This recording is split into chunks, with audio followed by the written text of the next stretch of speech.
പ്രിയപ്പെട്ടവരെ, ശ്രീനാരായണ ധർമ്മപരിപാലന യോഗത്തിൻ്റെ high range union അതിൻ്റെ 1235 നമ്പർ ശാഖയുടെ ശ്രീ സുബ്രഹ്മണ്യ സ്വാമി ക്ഷേത്രത്തിൻ്റെ ഉത്സവത്തോടനുബന്ധിച്ച് നിങ്ങൾ നടത്തുന്ന ദിവസങ്ങൾ നീണ്ടു നിൽക്കുന്ന പരിപാടിയുടെ ഭാഗമായി ഒരു ദിവസം ഇവിടെ വരാനും ഈ ക്ഷേത്രാങ്കണത്തിൽ നിങ്ങളോട് സംസാരിക്കാനും സാധിച്ചതിൽ എനിക്ക് വലിയ സന്തോഷമുണ്ട്. കാരണം ഇന്ന് എന്നോട് നിങ്ങളോട് സംസാരിക്കാനായി ചുമതലപ്പെടുത്തിയിട്ടുള്ള വിഷയം ശ്രീനാരായണ ഗുരുദേവൻ്റെ ലോകവീക്ഷണം എന്നുള്ളതാണ്. ആയിരത്താണ്ടുകൾ ആയി ആയിരക്കണക്കിന് അല്ല ലക്ഷക്കണക്കിന് സന്യാസിമാരുണ്ടായിട്ടുണ്ട്. ഇന്നും ലക്ഷക്കണക്കിന് സന്യാസിമാരുണ്ട്. പുരാണങ്ങളിൽ ഇതിഹാസങ്ങളിലെല്ലാം ഋഷിമാരെ പറ്റി പറയുന്നുണ്ട്. ധാരാളം ഋഷിമാരും ചരിത്രത്തിലുണ്ടായിട്ടുണ്ട്. അങ്ങനെയിരിക്കെ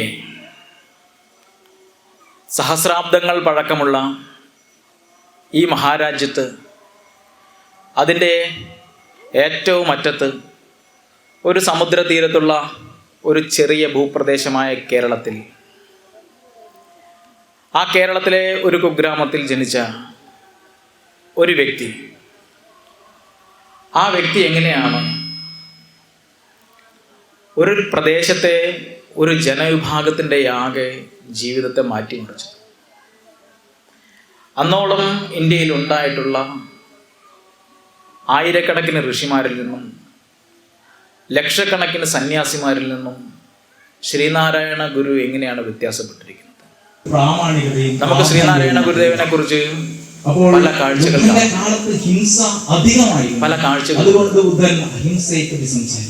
ആ പല കാഴ്ചകളിൽ ഏതെങ്കിലും ഒരു കാഴ്ച ആത്യന്തികമായി ശരിയാണ് എന്ന് സ്ഥാപിക്കുകയല്ല ഞാനിവിടെ സംസാരിക്കുന്ന ഉദ്ദേശം.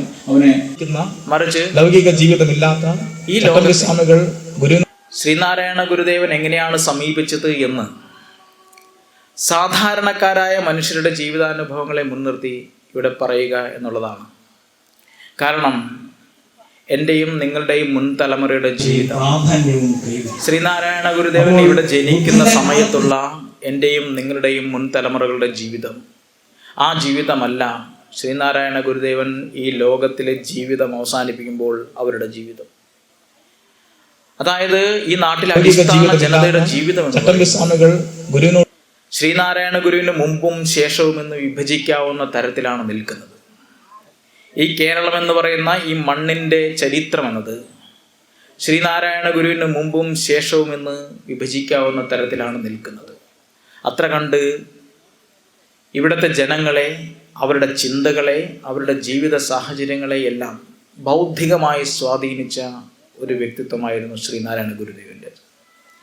അതുകൊണ്ട് തന്നെ ആ വ്യക്തിത്വത്തിന് അന്നോളമുള്ള സന്യാസികൾക്ക്, അന്നോളമുള്ള ഋഷിപരമ്പരയിൽ നിന്ന്, അന്നോളമുള്ള ആത്മീയ ആചാര്യന്മാരിൽ നിന്ന് എല്ലാം കൃത്യമായ വ്യത്യാസമുണ്ട് എന്നുള്ളത് നിസ്തർക്കമാണ്. അതുകൊണ്ട് സഹസ്രാബ്ദങ്ങളായി നിലനിൽക്കുന്ന ഭാരതത്തിലെ ഋഷി പരമ്പരയിലെ ഇങ്ങേയറ്റത്തെ ഒരു കണ്ണി എന്ന നിലയിലല്ല, മറിച്ച് മനുഷ്യരുടെ ജീവിതത്തെയും ജീവിത ബന്ധങ്ങളെയും ആകമാനം മാറ്റിത്തീർത്ത, സ്വന്തമായ ഒരു ദർശനം ആവിഷ്കരിച്ച, സ്വന്തമായ ഒരു ചിന്താ പദ്ധതി ഈ ലോകത്തിന് സംഭാവന ചെയ്ത പ്രവാചകന്മാരുടെ കൂട്ടത്തിൽ ഈ ആധുനിക യുഗത്തിൽ ഈ മനുഷ്യകുലത്തിനാകെ വെളിച്ചമേകിയ ഒരു മഹാപ്രവാചകൻ എന്ന നിലയ്ക്കാണ് ശ്രീനാരായണ ഗുരുദേവനെ നാം കാണുന്നത്, ഒരു തത്വചിന്തകൻ എന്ന നിലയ്ക്കാണ്. അതുകൊണ്ട് തന്നെ ശ്രീനാരായണ ഗുരുവിന് സ്വന്തമായൊരു ദർശനമുണ്ടായിരുന്നു. ആ ദർശനം എന്ന് പറയുന്നത് എന്തെങ്കിലും ഒന്നിൻ്റെ തുടർച്ച എന്ന നിലയ്ക്കല്ല. ശ്രീനാരായണ ഗുരു മനുഷ്യരെ സമീപിക്കുന്ന ഒരു രീതി ഉണ്ടായിരുന്നു. ആ രീതി എന്ന് പറയുന്നത് അതിനു മുമ്പ് ഇവിടെ ഉണ്ടായിരുന്ന ആത്മീയ ആചാര്യന്മാർ സമീപിച്ച രീതിയിലേ അല്ല. നമുക്കറിയാം, ഗുരുവും ചട്ടമ്പിസ്വാമികളും സമകാലീനരായിരുന്നു. ഗുരു തൻ്റെ ദീർഘമായ വിദ്യാഭ്യാസ കാലത്തിന് ശേഷം, വളരെ കുറച്ചു കാലം നിന്നിരുന്ന അദ്ദേഹത്തിൻ്റെ ഒരു അധ്യാപന കാലഘട്ടത്തിന് ശേഷം, തപസ് അനുഷ്ഠിച്ചതിന് ശേഷം ഗുരു ഈ ലോകത്തെ സാധാരണക്കാരായ ജനങ്ങളുടെ അവരുടെ ജീവിത പ്രശ്നങ്ങളെ ആത്യന്തികമായ അവരുടെ ദുഃഖത്തിന് നിവൃത്തിയുണ്ടാക്കുക എന്ന ലക്ഷ്യവുമായി ഈ പ്രവൃത്തിപഥത്തിലേക്ക് ഇറങ്ങി.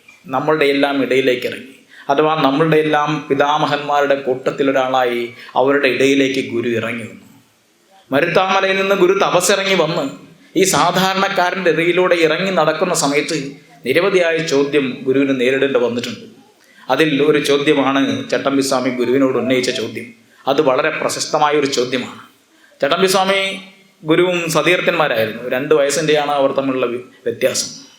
അവർ സഹപാഠികളായിരുന്നു. ഒരു പടി കൂടെ പറഞ്ഞാൽ ചട്ടമ്പിസ്വാമികൾക്ക് സംസ്കൃതത്തിൽ ഒരു പാണ്ഡിത്യം ഉണ്ടാകുന്നത്, അഥവാ സംസ്കൃതത്തിൽ ചട്ടമ്പിസ്വാമികളെ അഭ്യസിപ്പിക്കുന്നത് ശ്രീനാരായണ ഗുരുവാണ്. അത് ചരിത്രമാണ്. അപ്പോൾ സതീർത്ഥരായ സമാന പ്രായക്കാരായ 2 വ്യക്തികളെന്ന നിലയ്ക്കുള്ള സംഭാഷണങ്ങൾ അവർക്കിടയിൽ സ്വാഭാവികമായി ഉണ്ടാകുന്നതാണ്. അങ്ങനെ സന്യാസി ജീവിതം നയിക്കുന്ന, ലൗകിക ജീവിതമില്ലാത്ത ചട്ടമ്പിസ്വാമികൾ ഗുരുവിനോട് ചോദിക്കുന്നുണ്ട്, ഇപ്പോൾ പ്രവൃത്തിയാരുടെ പണിയാണല്ലേ? അപ്പോൾ അന്നോളമുള്ള സന്യാസത്തെ സംബന്ധിച്ചിടത്തോളം ആ ചോദ്യം ഒരു വലിയ വിമർശനമാണ്. ആത്മീയ പാതയിൽ മുന്നോട്ട് പോകേണ്ട ഒരു വ്യക്തി, ഈ ലോക ജീവിതം ത്യജിച്ച ഒരു വ്യക്തി, ഈ ലോകത്തെ ദൈനംദിന വ്യവഹാരങ്ങളിൽ നിന്നെല്ലാം സ്വയം പിൻവാങ്ങി ഏതെങ്കിലും ഒരു ആൽമരത്തിൻ്റെ ചുവട്ടിൽ, അതല്ലെങ്കിൽ ഏതെങ്കിലും ഒരു വനത്തിൽ, വനാന്തർഭാഗത്ത്, ഏതെങ്കിലും ഒരു ഗുഹയിൽ അഥവാ ഒരു പർണശാലയിൽ തൻ്റെ ജീവിതവും ജപവും പൂജനയും പൂജയും സാധനയും ധ്യാനവും എല്ലാമായി ആത്മനിമഗ്നനായി ഇരിക്കേണ്ട, ഒരു നിർവികസൽപ്പ സമാധിയിൽ ലയിച്ചിരിക്കേണ്ട ഒരു മുനിവര്യൻ എന്തിനാണ് സാധാരണക്കാരൻ്റെ വീടുകളിൽ പോകുന്നത്? എന്തിനാണ് അവരോടൊപ്പം ഭക്ഷണം കഴിക്കുന്നത്? എന്തിനാണ് അവരുടെ ദുഃഖങ്ങളെപ്പറ്റി സംസാരിക്കുന്നത്? എന്തിനാണ് അവരുടെ അവകാശ നിഷേധങ്ങളിൽ അവർക്ക് കരുത്തായി, അവരുടെ അവകാശങ്ങളുടെ പോരാളിയായി മുന്നോട്ട് വരുന്നത്? ഇതൊരു പ്രവർത്തിയാരുടെ പണിയാണ്. ഇതൊരു സാമൂഹ്യ പ്രവർത്തകന്റെ പണിയാണ്. ഇന്നത്തെ ഭാഷയിൽ പറഞ്ഞാൽ ഇതൊരു ആക്ടിവിസ്റ്റിന്റെ ജോലിയാണ്. ഇതെന്തിനാണ് ഒരു സന്യാസി ചെയ്യുന്നത് എന്നുള്ളതാണ്. സന്യാസി ഭജനം, പൂജനം, ആരാധനയും സാധനയുമായി ജീവിക്കേണ്ട ഒരു വ്യക്തിയല്ലേ എന്നുള്ളതാണ് ചോദ്യം. അന്നോളമുള്ള സന്യാസിമാർ മുഴുവൻ അങ്ങനെയാണ്. ഈ ലോകത്ത് നടക്കുന്ന ഒന്നും തങ്ങളുടെ പ്രശ്നങ്ങളല്ല. ഞാനെന്ന് പറയുന്നത്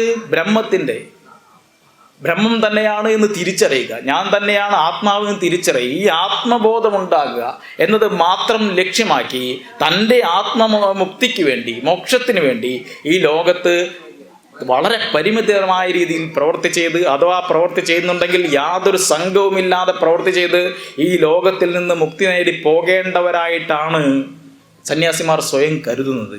ആ സമയത്താണ് ശ്രീനാരായണ ഗുരു സാധാരണക്കാരുടെ വീടുകളിലേക്ക് ഇറങ്ങി ചെല്ലുന്നത്, സാധാരണക്കാരുടെ ഗ്രാമങ്ങളിലൂടെ സഞ്ചരിക്കുന്നത്, അവരുടെ ദൈനംദിനമായ ജീവിത പ്രശ്നങ്ങളിൽ ഇടപെടുന്നത്, അവർക്ക് വേണ്ടി സംഘടനകൾ ഉണ്ടാക്കുന്നത്, അവർക്ക് വേണ്ടി ഭജന മഠങ്ങൾ ഉണ്ടാക്കുന്നു, അവർക്ക് വേണ്ടി വിദ്യാലയങ്ങൾ പണിയുന്നു, അവരെ തൊഴിൽ അഭ്യസിപ്പിക്കുന്നു. അങ്ങനെ അവരുടെ സ്ത്രീകൾക്കും പുരുഷന്മാർക്കുമെല്ലാം പുതിയൊരു ലോക ജീവിതം തുറന്നു കൊടുക്കുന്നു. അവരുടെ ഭൗതികമായ ജീവിതത്തിൻ്റെ കാര്യത്തിൽ ഇടപെടുന്നു. അവരോട് പറയുന്നു, സംഘടന കൊണ്ട് ശക്തരാകുവിൻ. അവരോട് പറയുന്നു, വിദ്യ കൊണ്ട് സ്വതന്ത്രരാകുവിൻ. അവരോട് പറയുന്നു, വ്യവസായം കൊണ്ട് അഭിവൃദ്ധിപ്പെടുവിൻ. ഇതെല്ലാം ഒരു സന്യാസി പറയേണ്ട കാര്യങ്ങളാണ്. ഈ പറഞ്ഞ 3 മഹാവാക്യങ്ങളിൽ ആത്മീയതയെ പറ്റി അദ്ദേഹം ഒന്നും പറഞ്ഞിട്ടുണ്ട് ഈ വാക്യങ്ങളിൽ. ഗുരു എന്താണ് ഗുരു ഉദ്ദേശിക്കുന്നത്? ഗുരു മുന്നോട്ട് വയ്ക്കുന്ന ഒരു സന്യാസി എന്ന നിലയ്ക്ക് തൻ്റെ ദൗത്യമായി ഗുരു എന്താണ് കാണുന്നത്? ഇക്കാര്യം അന്നോളമുള്ള സന്യാസത്തിന് അപരിചിതമായതുകൊണ്ടാണ് ചട്ടമ്പിസ്വാമികൾ തൻ്റെ വളരെ സ്നേഹപൂർവ്വം തൻ്റെ സതീർത്ഥനോട് ചോദിക്കുന്നത്, ഇപ്പോൾ പ്രവർത്തിയാരുടെ പണിയാണല്ലേ എന്ന്. ഈ പ്രവർത്തിയാരുടെ പണിയാണല്ലേ എന്ന ചോദ്യത്തിന് ഗുരു അരുവിപ്പുറം പ്രതിഷ്ഠയ്ക്ക് മുമ്പോ അതിന് തൊട്ടോ ഉള്ള അദ്ദേഹം എഴുതിയ സുബ്രഹ്മണ്യ കീർത്തനം എന്ന് പറയുന്ന വളരെ പ്രസിദ്ധമായ തൻ്റെ കവിതയിൽ അദ്ദേഹം മറുപടി പറയുന്നുണ്ടെന്നുള്ളതാണ്. അഥവാ ചട്ടമ്പിസ്വാമി ചോദിച്ച ഈ ചോദ്യത്തിന് ചട്ടമ്പിസ്വാമി ആ ചോദ്യം ചോദിക്കുന്നതിന് മുമ്പ് തന്നെ ഗുരു തൻ്റെ മറുപടി എഴുതി വെച്ചിരുന്നു എന്നുള്ളതാണ്. ആ മറുപടി വളരെ സുവ്യക്തമാണ്. അത് സുബ്രഹ്മണ്യനോടുള്ള അദ്ദേഹത്തിൻ്റെ ഒരു ഭക്തിയിൽ നിന്നും ഉരുത്തിരിഞ്ഞ, ആ ഭക്തി അതിരേഖത്തിൽ എഴുതിപ്പോയ ഒരു കീർത്തനത്തിൽ, ഒരു കവിതയിൽ ആ മറുപടി ഇങ്ങനെ നമുക്ക് കാണാം. ഇതൊരു സുബ്രഹ്മണ്യൻ്റെ ക്ഷേത്രമാണ്. നിങ്ങളെല്ലാവരും സുബ്രഹ്മണ്യൻ്റെ ആരാധകരാണ് എന്ന് ഞാൻ കരുതുന്നു. സ്പഷ്ടം നിലാവങ്ങു നീങ്ങി ദിനകരൻ ഉദയം ചെയ്തു ചന്ദ്രൻ മറഞ്ഞു, തട്ടിപ്പെരുക്കി പെരുവിടേതിലാക്കിയിടുവാൻ പിന്നെയാട്ടെ കഷ്ടം ദീനം പിടിച്ചോ മതിരേതു കുടിച്ചോ കിടക്കുന്ന ലോകർ കുത്തിഷ്ടോത്തിഷ്ട ശീഘ്രം നദിയിൽ മുഴുകുവാൻ കാലമായി വന്നിതിപ്പോൾ. കഷ്ടം ദീനം പിടിച്ചോ മതിരയത് കുടിച്ചോ, മതിര എന്നാൽ മദ്യം, പലതരത്തിലുള്ള ദീനങ്ങൾ, അത് രോഗപീഠകളാകാം, അത് അവരുടെ സാമ്പത്തികമായ ദുരിതങ്ങളാകാം, അത് അവരുടെ വ്യക്തി ജീവിതത്തിലെ സങ്കടങ്ങളാകാം, അത് അവരുടെ തൊഴിലിടങ്ങളിൽ നിന്ന്, അവരുടെ ജീവിത സന്ധാരണത്തിനായി അവർ ചെയ്യുന്ന ജോലികളിൽ നിന്ന്, ആ ജോലി സ്ഥലത്ത് നിന്ന് ഏൽക്കുന്ന പീഡനങ്ങളാകാം. ഏതു തന്നെ ആകട്ടെ, ജീവിതത്തിൽ അനുഭവിക്കുന്ന വ്യത്യസ്തങ്ങളായ ദീനങ്ങൾ, ദൈന്യതയുടെ അവസ്ഥ, ഈ അവസ്ഥയിൽ ആണ്ടുകിടക്കുന്ന വേദന അനുഭവിക്കുന്ന കോടാനുകോടി മനുഷ്യരെ ഗുരു കാണുകയാണ്. അതോടൊപ്പം തന്നെ മദ്യത്തിൽ മുഴുകിയ ആളുകളെ കാണുകയാണ്. മദ്യം എന്നാൽ ഒരു ലഹരിയാണ്. ലഹരി എന്ന് പറയുന്നത് കേവലം മദ്യത്തിൻ്റെ മാത്രം ലഹരിയല്ല, പലതരത്തിലുള്ള ജീവിതത്തെ നശിപ്പിക്കുന്ന എല്ലാ തരത്തിലുള്ള സുഖാനുഭവങ്ങളെയും എല്ലാം എന്നേക്കുമായി ഇല്ലാതാക്കുന്ന എത്രയോ തരം ലഹരികളിൽ മുഴുകിയാണ് ഓരോ മനുഷ്യൻ്റെയും ജീവിതം കടന്നു പോകുന്നത്. ഇത്തരത്തിൽ ദീനം പിടിച്ചും മധുര കുടിച്ചും മയങ്ങിക്കിടക്കുന്ന, നിത്യ ദുരിതത്തിൽ ആണ്ടുകിടക്കുന്ന ഒരു പറ്റം മനുഷ്യരുടെ നാടാണ് ഇവിടെ. അതുകൊണ്ട് തന്നെ എനിക്ക് ബ്രഹ്മാനന്ദത്തിൽ മുഴുകിയിരിക്കാൻ ഇപ്പോൾ സമയമില്ല. ഗുരു അവിടെ നിശ്ചയിക്കുന്നത് നദിയിൽ മുഴുകുവാൻ കാലമായി വന്നതിപ്പോൾ എന്നാണ്. നദി എന്നാൽ സംസാരമാണ്. സംസാരമെന്നാൽ ഈ ആത്മീയ ഭാഷയിൽ സംസാരം എന്ന വാക്കിന് അർത്ഥം സംസാരിക്കുക എന്നുള്ളതല്ല, മറിച്ച് അതിൻ്റെ അർത്ഥം എന്ന് പറയുന്നത് നാം ജീവിച്ചിരിക്കുന്ന ലോകമെന്നാണ്. ഇഹലോകം, ഭവലോകം, അഥവാ സംസാര സാഗരം എന്നൊക്കെ. ഈ സംസാര സാഗരം തരണം ചെയ്ത് മറ്റൊരു ലോകത്ത് അതിലേക്ക് പോകുക എന്നുള്ളതാണ് അന്നോളമുള്ള ഭക്തരുടെ ലക്ഷ്യമെങ്കിൽ, ഗുരു പറയുന്നത് ഈ സംസാര സാഗരം ഉപേക്ഷിച്ച് പോകുന്നതിനെ കുറിച്ചില്ല. ഗുരു ഇവിടെ പറയുന്നത് എനിക്കിപ്പോൾ അതല്ല എൻ്റെ ലക്ഷ്യം, മറിച്ച് ഈ നദിയിൽ, ഈ സംസാരമാകുന്ന നദിയിൽ മുഴുകുവാൻ കാലമായി എന്നുള്ളതാണ്. കാരണം ഈ സംസാരത്തിൽ ദുരിതമനുഭവിക്കുന്ന, ദുഃഖമനുഭവിക്കുന്ന ലക്ഷക്കണക്കിനായ ആളുകളെ കൈപിടിച്ച് കയറ്റുക എന്ന തൻ്റെ ദൗത്യം, ആ ദൗത്യമാണ് ഗുരു ആ കാലത്ത് ഏറ്റെടുക്കുന്നത്. ആ ദൗത്യവുമായിട്ടാണ് ശ്രീനാരായണ ഗുരു 1888 അരുവിപ്പുറത്ത് ഒരു ശിവപ്രതിഷ്ഠയുമായി നമ്മുടെ മുമ്പിൽ വരുന്നത്. അന്ന് ലോകം ഗുരുവിനെ കാണും. ആ ഗുരു യഥാർത്ഥത്തിൽ ദൈവവുമായി പലതരത്തിലുള്ള വിനിമയങ്ങൾ വെച്ച് പുലർത്തിയിരുന്ന ഒരാളാണ് എന്ന് അദ്ദേഹത്തിൻ്റെ കവിതകളിൽ നിന്ന് മനസ്സിലാക്കാം. പലപ്പോഴും മിസ്റ്റിക് അനുഭൂതികൾ നിറയുന്ന കവിതകൾ ഗുരു എഴുതിയിട്ടുണ്ട്. ഗുരുവിൻ്റെ ഈ ദൈവവുമായിട്ടുള്ള ഗുരുവിൻ്റെ ചിന്ത അത് പലതരത്തിൽ വിപ്ലവാത്മകമായ ഒന്നായിരുന്നു. ഒരുപക്ഷെ ഇന്നത്തെ ആളുകളോട് പറഞ്ഞാൽ ഗുരു ദൈവത്തെ കണ്ടിരുന്ന രീതി എങ്ങനെയാണെന്ന് പറഞ്ഞാൽ ഒരു സാധാരണ ഭക്തന് നിന്ന് എത്രമാത്രം അത് ഉൾക്കൊള്ളാൻ പറ്റുമെന്ന് നമുക്കറിയില്ല. ഇപ്പോൾ ഇതൊരു സുബ്രഹ്മണ്യൻ്റെ ക്ഷേത്രമായതുകൊണ്ട് പറയുകയാണ്. സുബ്രഹ്മണ്യൻ ഗുരുവിനെ സംബന്ധിച്ചിടത്തോളം ആരായിരുന്നു എന്ന് ചോദിച്ചാൽ അത് വ്യക്തമാണ്. സുബ്രഹ്മണ്യനും ഗുരുവും തമ്മിലുള്ള ബന്ധം എന്തായിരുന്നു വെച്ചാൽ, സുബ്രഹ്മണ്യ കീർത്തനത്തിൽ നമുക്ക് എങ്ങനെ കാണാം, എച്ചിൽ ചോറുണ്ട പുള്ളിക്കിനി ഒരു മകനാം നീ ഇരപ്പാളി, ഞാനോ പിച്ചക്കാരൻ പിഴയ്ക്കും പിഴകൾ അഖിലവും നീ പൊറുക്കെന്ന് ന്യായം. ഗുരു സുബ്രഹ്മണ്യനോട് ന്യായം പറയുകയാണ്, ഒരു തർക്കം പറയുകയാണ്. സുബ്രഹ്മണ്യൻ ആരാണ് എന്ന് ചോദിച്ചാൽ അത് നിങ്ങൾക്ക് എല്ലാവർക്കും അറിയാം, അത് ശിവന്റെ പുത്രനാണ്. അത് ശിവന്റെ പുത്രനാണ്. ശിവൻ ആരാണ്? ശിവൻ കപാലവുമായി ഭിക്ഷയാചിക്കാൻ പോകേണ്ടി വന്ന കഥ നമുക്കറിയാം. അത് ബ്രഹ്മാവുമായിട്ടുള്ള ഒരു തർക്കമാണ്. അത് വലിയൊരു കഥയാണ്. ഇവിടെ കഥ പറയാൻ സമയമില്ലാത്തതുകൊണ്ട് മാത്രമല്ല, ഇനി വരുന്ന ആളുകളെല്ലാവരും പലപ്പോഴും കഥ പറയുന്നവരായതുകൊണ്ട് അവരുടെ ജോലി ഞാൻ ചെയ്യുന്നില്ല. അവർ കഥ പറയുമല്ലോ നാളെ. അപ്പോൾ ഞാൻ പറയുകയാണ്, ഈ ശിവന് ഒരു പൂർവ്വ കഥയുണ്ട്. അദ്ദേഹം എച്ചിൽ ഭക്ഷിച്ചതുമായി ബന്ധപ്പെട്ടുണ്ടായ ഒരു കഥയാണത്. അപ്പോൾ എച്ചിൽ ചോറുണ്ട പുള്ളിക്ക് ഒരു ചെറുമകനാം, എച്ചിൽ ചോറുണ്ട പുള്ളിയുടെ ശിവന്റെ ഒരു ചെറിയ പുത്രനാണ് നീ. അപ്പോൾ നീ ആരാണ്? അപ്പോൾ എച്ചിൽ ചോറുണ്ട ആളുടെ മകനാണ് നീ ഇരപ്പാളി. അപ്പോൾ സുബ്രഹ്മണ്യൻ നമുക്കറിയാം, വേൽമുരുകൻ ആരാണ്? എല്ലാ വീട്ടിൽ നിന്നും എല്ലാ ആളുകളിൽ നിന്നും ഭിക്ഷ എടുക്കുന്ന ഒരു ബാലകനായി നാം മുരുകനെ കാണുന്നുണ്ട്. അപ്പോൾ ഈ എച്ചിൽ ചോറുണ്ട പുള്ളിക്ക് ഒരു ചെറുമകനാം നീ ഇരപ്പാളി, നീ ഇരക്കുന്ന ആളാണ്. ഞാനോ, ഗുരു സ്വയം പറയുകയാണ്, ഞാനോ പിച്ചക്കാരൻ. ഞാൻ ആരാണ്? ഞാനും നിന്നെപ്പോലെ തന്നെ ഒരു ഉടുത്ത വെള്ളമുണ്ടും പുതയ്ക്കുന്ന മറ്റൊരു വെള്ളമുണ്ടും മാത്രം സ്വന്തമായുണ്ടായി ഈ ലോകത്തിലൂടെ സഞ്ചരിക്കുന്ന ഒരു വ്യക്തിയായിരുന്നു ഗുരു. ഗുരു തന്നെ തൻ്റെ ജീവിതാനുഭവങ്ങളെ പറ്റി പറയുമ്പോൾ ഗുരു പറയുന്നുണ്ട്, ഞാൻ മത്സ്യത്തൊഴിലാളികളോടൊപ്പം ഞാൻ താമസിച്ചിട്ടുണ്ട്, അവരുടെ വീടുകളിൽ നിന്ന് മത്സ്യം കഴിച്ചിട്ടുണ്ട്, ഞാൻ മുസ്ലിങ്ങളുടെ വീടുകളിൽ എത്രയോ കാലം താമസിച്ചിട്ടുണ്ട്, അവർ തരുന്ന ഭക്ഷണം നാം കഴിക്കുന്നുണ്ട്. അത് ഗുരു പറയുന്നുണ്ട്. ഗുരു സഞ്ചരിക്കുന്ന സമയത്ത് മഠത്തിലേക്ക് പാത കാണിക്ക വാങ്ങിക്കൊണ്ട് ഗുരു സഞ്ചരിക്കുന്ന സമയത്ത് ഒരു ഉമ്മ തൻ്റെ നേരെ വരുമ്പോൾ ഗുരു അന്ന് കൂടെ ഉണ്ടായിരുന്ന ഗുരുപ്രസാദ് സ്വാമികളോട് പറയുന്നുണ്ട്, ഇന്നത്തെ കാണിക്ക മുഴുവൻ ഈ ഉമ്മയ്ക്ക് കൊടുക്കണം, കാരണം എനിക്ക് ഒരുപാട് തവണ ഭക്ഷണം തന്നിട്ടുള്ള ആളാണ്. അപ്പോൾ ഇങ്ങനെ പല വീടുകളിൽ കയറിയും അവിടെ നിന്ന് ഭിക്ഷ സ്വീകരിച്ചും ജീവിക്കുന്ന ഒരാളാണ് ഞാൻ. അപ്പോൾ നീ ഇരപ്പാളിയാണ്, നീ എച്ചിൽ ചോറിൻ്റെ പുള്ളിയുടെ മകനാണ് സുബ്രഹ്മണ്യാന്ന്, നീ ഇരപ്പാളിയാണ്, ഞാനാകട്ടെ പിച്ചക്കാരനാണ്. അപ്പോൾ ഒരാൾ ഇരപ്പാളിയാണ്, മറ്റാൾ പിച്ചക്കാരനാണ് എന്ന് പറഞ്ഞാൽ രണ്ടുപേരും ഒരേ വർഗമാണ് എന്നർത്ഥം. ഇവർ തമ്മിലൊരു വർഗസ്നേഹമുണ്ട്, ഒരു വർഗബന്ധമുണ്ട്. ഒരേ തൊഴിൽ ചെയ്യുന്ന, ഒരേ രീതിയിൽ ജീവിക്കുന്ന ആളുകൾ തമ്മിലുള്ള ഒരു വലിയ ബന്ധമുണ്ട്. അപ്പോൾ നീയും ഞാൻ ഒന്നാണ് എന്ന് ഗുരു പറയുന്നത് ഇങ്ങനെയാണ്. നീയോ പിച്ചക്കാരൻ, നീ ഇരപ്പാളി, ഞാനോ പിച്ചക്കാരൻ. അതുകൊണ്ട് ഞാൻ പിഴയ്ക്കുന്ന, എനിക്ക് തെറ്റുന്ന തെറ്റുകളെല്ലാം നീ പൊറുക്കെന്നു ന്യായം, പിഴകൾ അഖിലവും നീ പൊറുക്കെന്നു ന്യായം. അപ്പോൾ ദൈവത്തോട് ന്യായം പറയുന്ന, ദൈവത്തോട് തർക്കം പറയുന്ന, ദൈവത്തോട് പരിഭവിക്കുന്ന, ദൈവത്തിനോട് ഇത്തരത്തിൽ ഒക്കെ പെരുമാറുന്ന ഒരു ഭക്തനായ ശ്രീനാരായണ ഗുരുവിനെ അദ്ദേഹത്തിൻ്റെ ചെറുപ്പകാലത്ത് നാം കണ്ടുമുട്ടുന്നുണ്ട്. എത്രയോ തവണ ഗുരു ശിവനെ പ്രതിഷ്ഠിച്ച കഥ നമുക്കറിയാം. ശിവനെ പ്രതിഷ്ഠിക്കുക മാത്രമല്ല, ശിവനെപ്പറ്റി എത്രയോ കീർത്തനങ്ങൾ ഗുരു നമുക്ക് വേണ്ടി എഴുതി. അപ്പോൾ ഈ ശിവനെപ്പറ്റി പറയുമ്പോഴും ഗുരു ഇങ്ങനെയൊക്കെ പറയും. ഒരു കാലത്ത് വലിയ ദാരിദ്ര്യം, വലിയ ഒരു വരൾച്ച ഈ നാട്ടിലുണ്ടായി, വലിയ വരൾച്ചയാണ്. ഈ വരൾച്ചയുണ്ടായ സമയത്ത് ഗുരു ദൈവത്തോട് പ്രാർത്ഥിക്കുന്ന പ്രാർത്ഥന കേട്ടാൽ ഇതൊരു ഭക്തന്റെ പ്രാർത്ഥനയാണോ എന്ന് നിങ്ങൾക്ക് സംശയിച്ചേക്കാം. ഗുരു പറയുന്നത് എങ്ങനെയാണ്? ഊട്ടിത്തീറ്റി വളർത്തി മുമ്പർ തടിനീ നാഥനും ഇപ്പോൾ ഉയർ കൂട്ടത്തോടൊരു കൂറുമില്ല കഥയുന്തയ്യോ കുഴപ്പത്തിലായി, നാട്ടിൽ കണ്ടത് അശേഷവും ബധ നശിച്ചിടുന്നതും കണ്ടു നീ, മൂട്ടിൽ തന്നെ ഇരുന്നിടന്നു മുറയോ മോൾ അർദ്ധനാരീശ്വര, ദാരിദ്ര്യം കടുതായി ദഹിച്ചു തൃണവും ദാരുക്കളും ദൈവമേ, നീരില്ലാതെ നിറഞ്ഞു സങ്കടമഹോ നീയൊന്നും ഓർത്തിയില്ലയോ. ഗുരു ശിവനോട് ഇങ്ങനെ പ്രാർത്ഥിക്കുന്നത്, അഥവാ ശിവനെ ചീത്ത പറയുന്നത്, ശിവനോട് അല്പം കയർത്ത് സംസാരിക്കുന്നത് ഏത് സമയത്താണ് എന്ന് കരുതിയാണ്. അത് അന്നൊരു വരൾച്ചയുടെ സമയമായിരുന്നു. ഗുരു പറയുകയാണ്, ഈ മനുഷ്യരെ ആകെ ഊട്ടിത്തീറ്റി വളർത്തേണ്ട നിനക്ക് ഇപ്പോൾ ആ മനുഷ്യരോട്, ഈ കൂട്ടത്തിനോട്, ഈ മാനവ കുലത്തിനോട് ഒരു കൂറുമില്ല. ഇവിടെ ഇതാ നോക്കൂ, നാട്ടിൽ കണ്ടത് അശേഷവും ബധ നശിച്ചിടുന്ന നേരത്ത്, നാട്ടിലിതാ വരൾച്ചയാണ്, ഈ കാണുന്ന എല്ലാം നശിക്കുകയാണ്.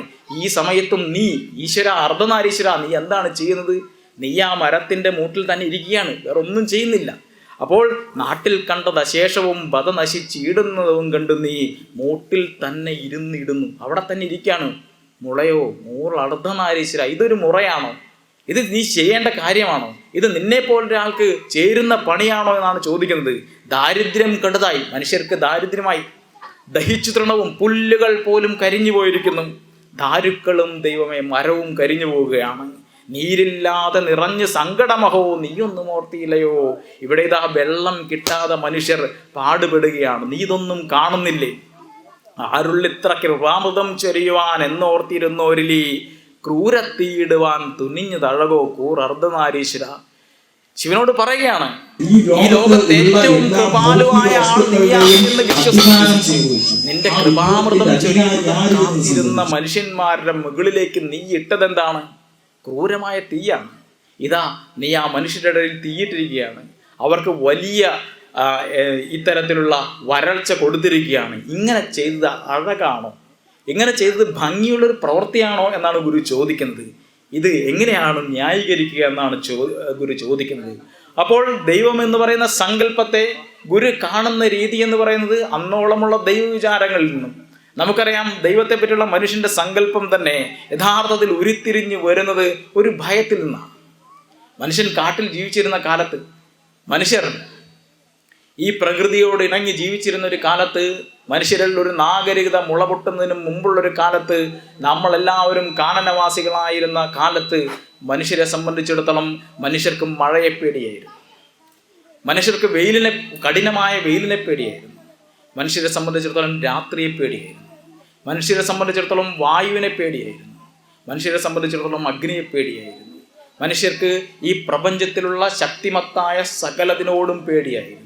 അങ്ങനെ മനുഷ്യർക്ക് ഈ ഭയം എന്ന് പറയുന്ന മനുഷ്യന്റെ വികാരമാണ്. മനുഷ്യർക്ക് കാറ്റിനോട്, അഗ്നിയോട്, മനുഷ്യർക്ക് ഈ പറയുന്ന എല്ലാ തരത്തിലുള്ള പ്രകൃതി ശക്തികളോടും, മഴയോട്, വെയിലിനോട് എല്ലാമുള്ള പേടികളാണ്. അവയെല്ലാം ദൈവരൂപത്തിൽ ആരാധിക്കാൻ മനുഷ്യനെ പ്രേരിപ്പിച്ചത്. അപ്പോൾ വിശ്വാസത്തിൻ്റെ അടിത്തറയായി ഭയം പ്രവർത്തിച്ചിരുന്ന ഒരു കാലം മനുഷ്യനുണ്ടായിരുന്നു. ആ കാലത്തെ ദൈവസങ്കല്പങ്ങളെല്ലാം എടുത്തു നോക്കിയാൽ അത് ഈ ലോകത്തെ ഏത് ഭാഗത്തുള്ള മനുഷ്യർ എഴുതിയിട്ടുള്ള അക്കാലത്തെ ദൈവസാഹിത്യം എടുത്തു നോക്കിയാലും ദൈവത്തോടുള്ള ഭയം അതിൽ മുറ്റി നിൽക്കുന്നത് കാണാം. അപ്പോൾ ദൈവത്തോടുള്ള ഭയമാണ് ആ മനുഷ്യനെ ഒരു ദൈവവിശ്വാസിയാക്കുന്നത്, ദൈവത്തിന് ആരാധന നടത്താൻ അവനെ പ്രേരിപ്പിക്കുന്നത്, അവളെ പ്രേരിപ്പിക്കുന്നത്. അങ്ങനെ ഒരു കാലം. ആ കാലത്തിൽ നിന്ന് പിന്നീട് മനുഷ്യൻ മുന്നോട്ട് പോവുകയാണ്. ദൈവം നിന്നെ നിരീക്ഷിക്കുന്നുണ്ട്, ദൈവം നിന്നെ ശിക്ഷിക്കാൻ സാധ്യതയുണ്ട്, ദൈവം എന്നെ നിരീക്ഷിക്കുന്നു, ദൈവം എന്നെ ശിക്ഷിക്കും, ദൈവം എന്നെ. അപ്പോൾ ഈ ദൈവഭയം എന്നൊരു വാക്ക് മനുഷ്യൻ്റെ ജീവിതത്തെ നിർണ്ണയിക്കുന്ന ഒരു വാക്കായി മനുഷ്യൻ്റെ കൂടെ കൂടുകയാണ്. മറ്റൊരു ഘട്ടത്തിലേക്ക് വരുമ്പോഴാണ് യേശുക്രിസ്തുവിനെ പോലുള്ള ആളുകൾ വരും. അവർ ലോകത്തോട് സംസാരിക്കുന്നു. അതുവരെ യഹൂദന്മാർക്ക് അല്ലെങ്കിൽ അന്ന് ലോകത്തുള്ള ആളുകൾക്ക് പരിചയം ഇത്തരത്തിൽ പേടിയുള്ളൊരു ദൈവത്തെയാണ്.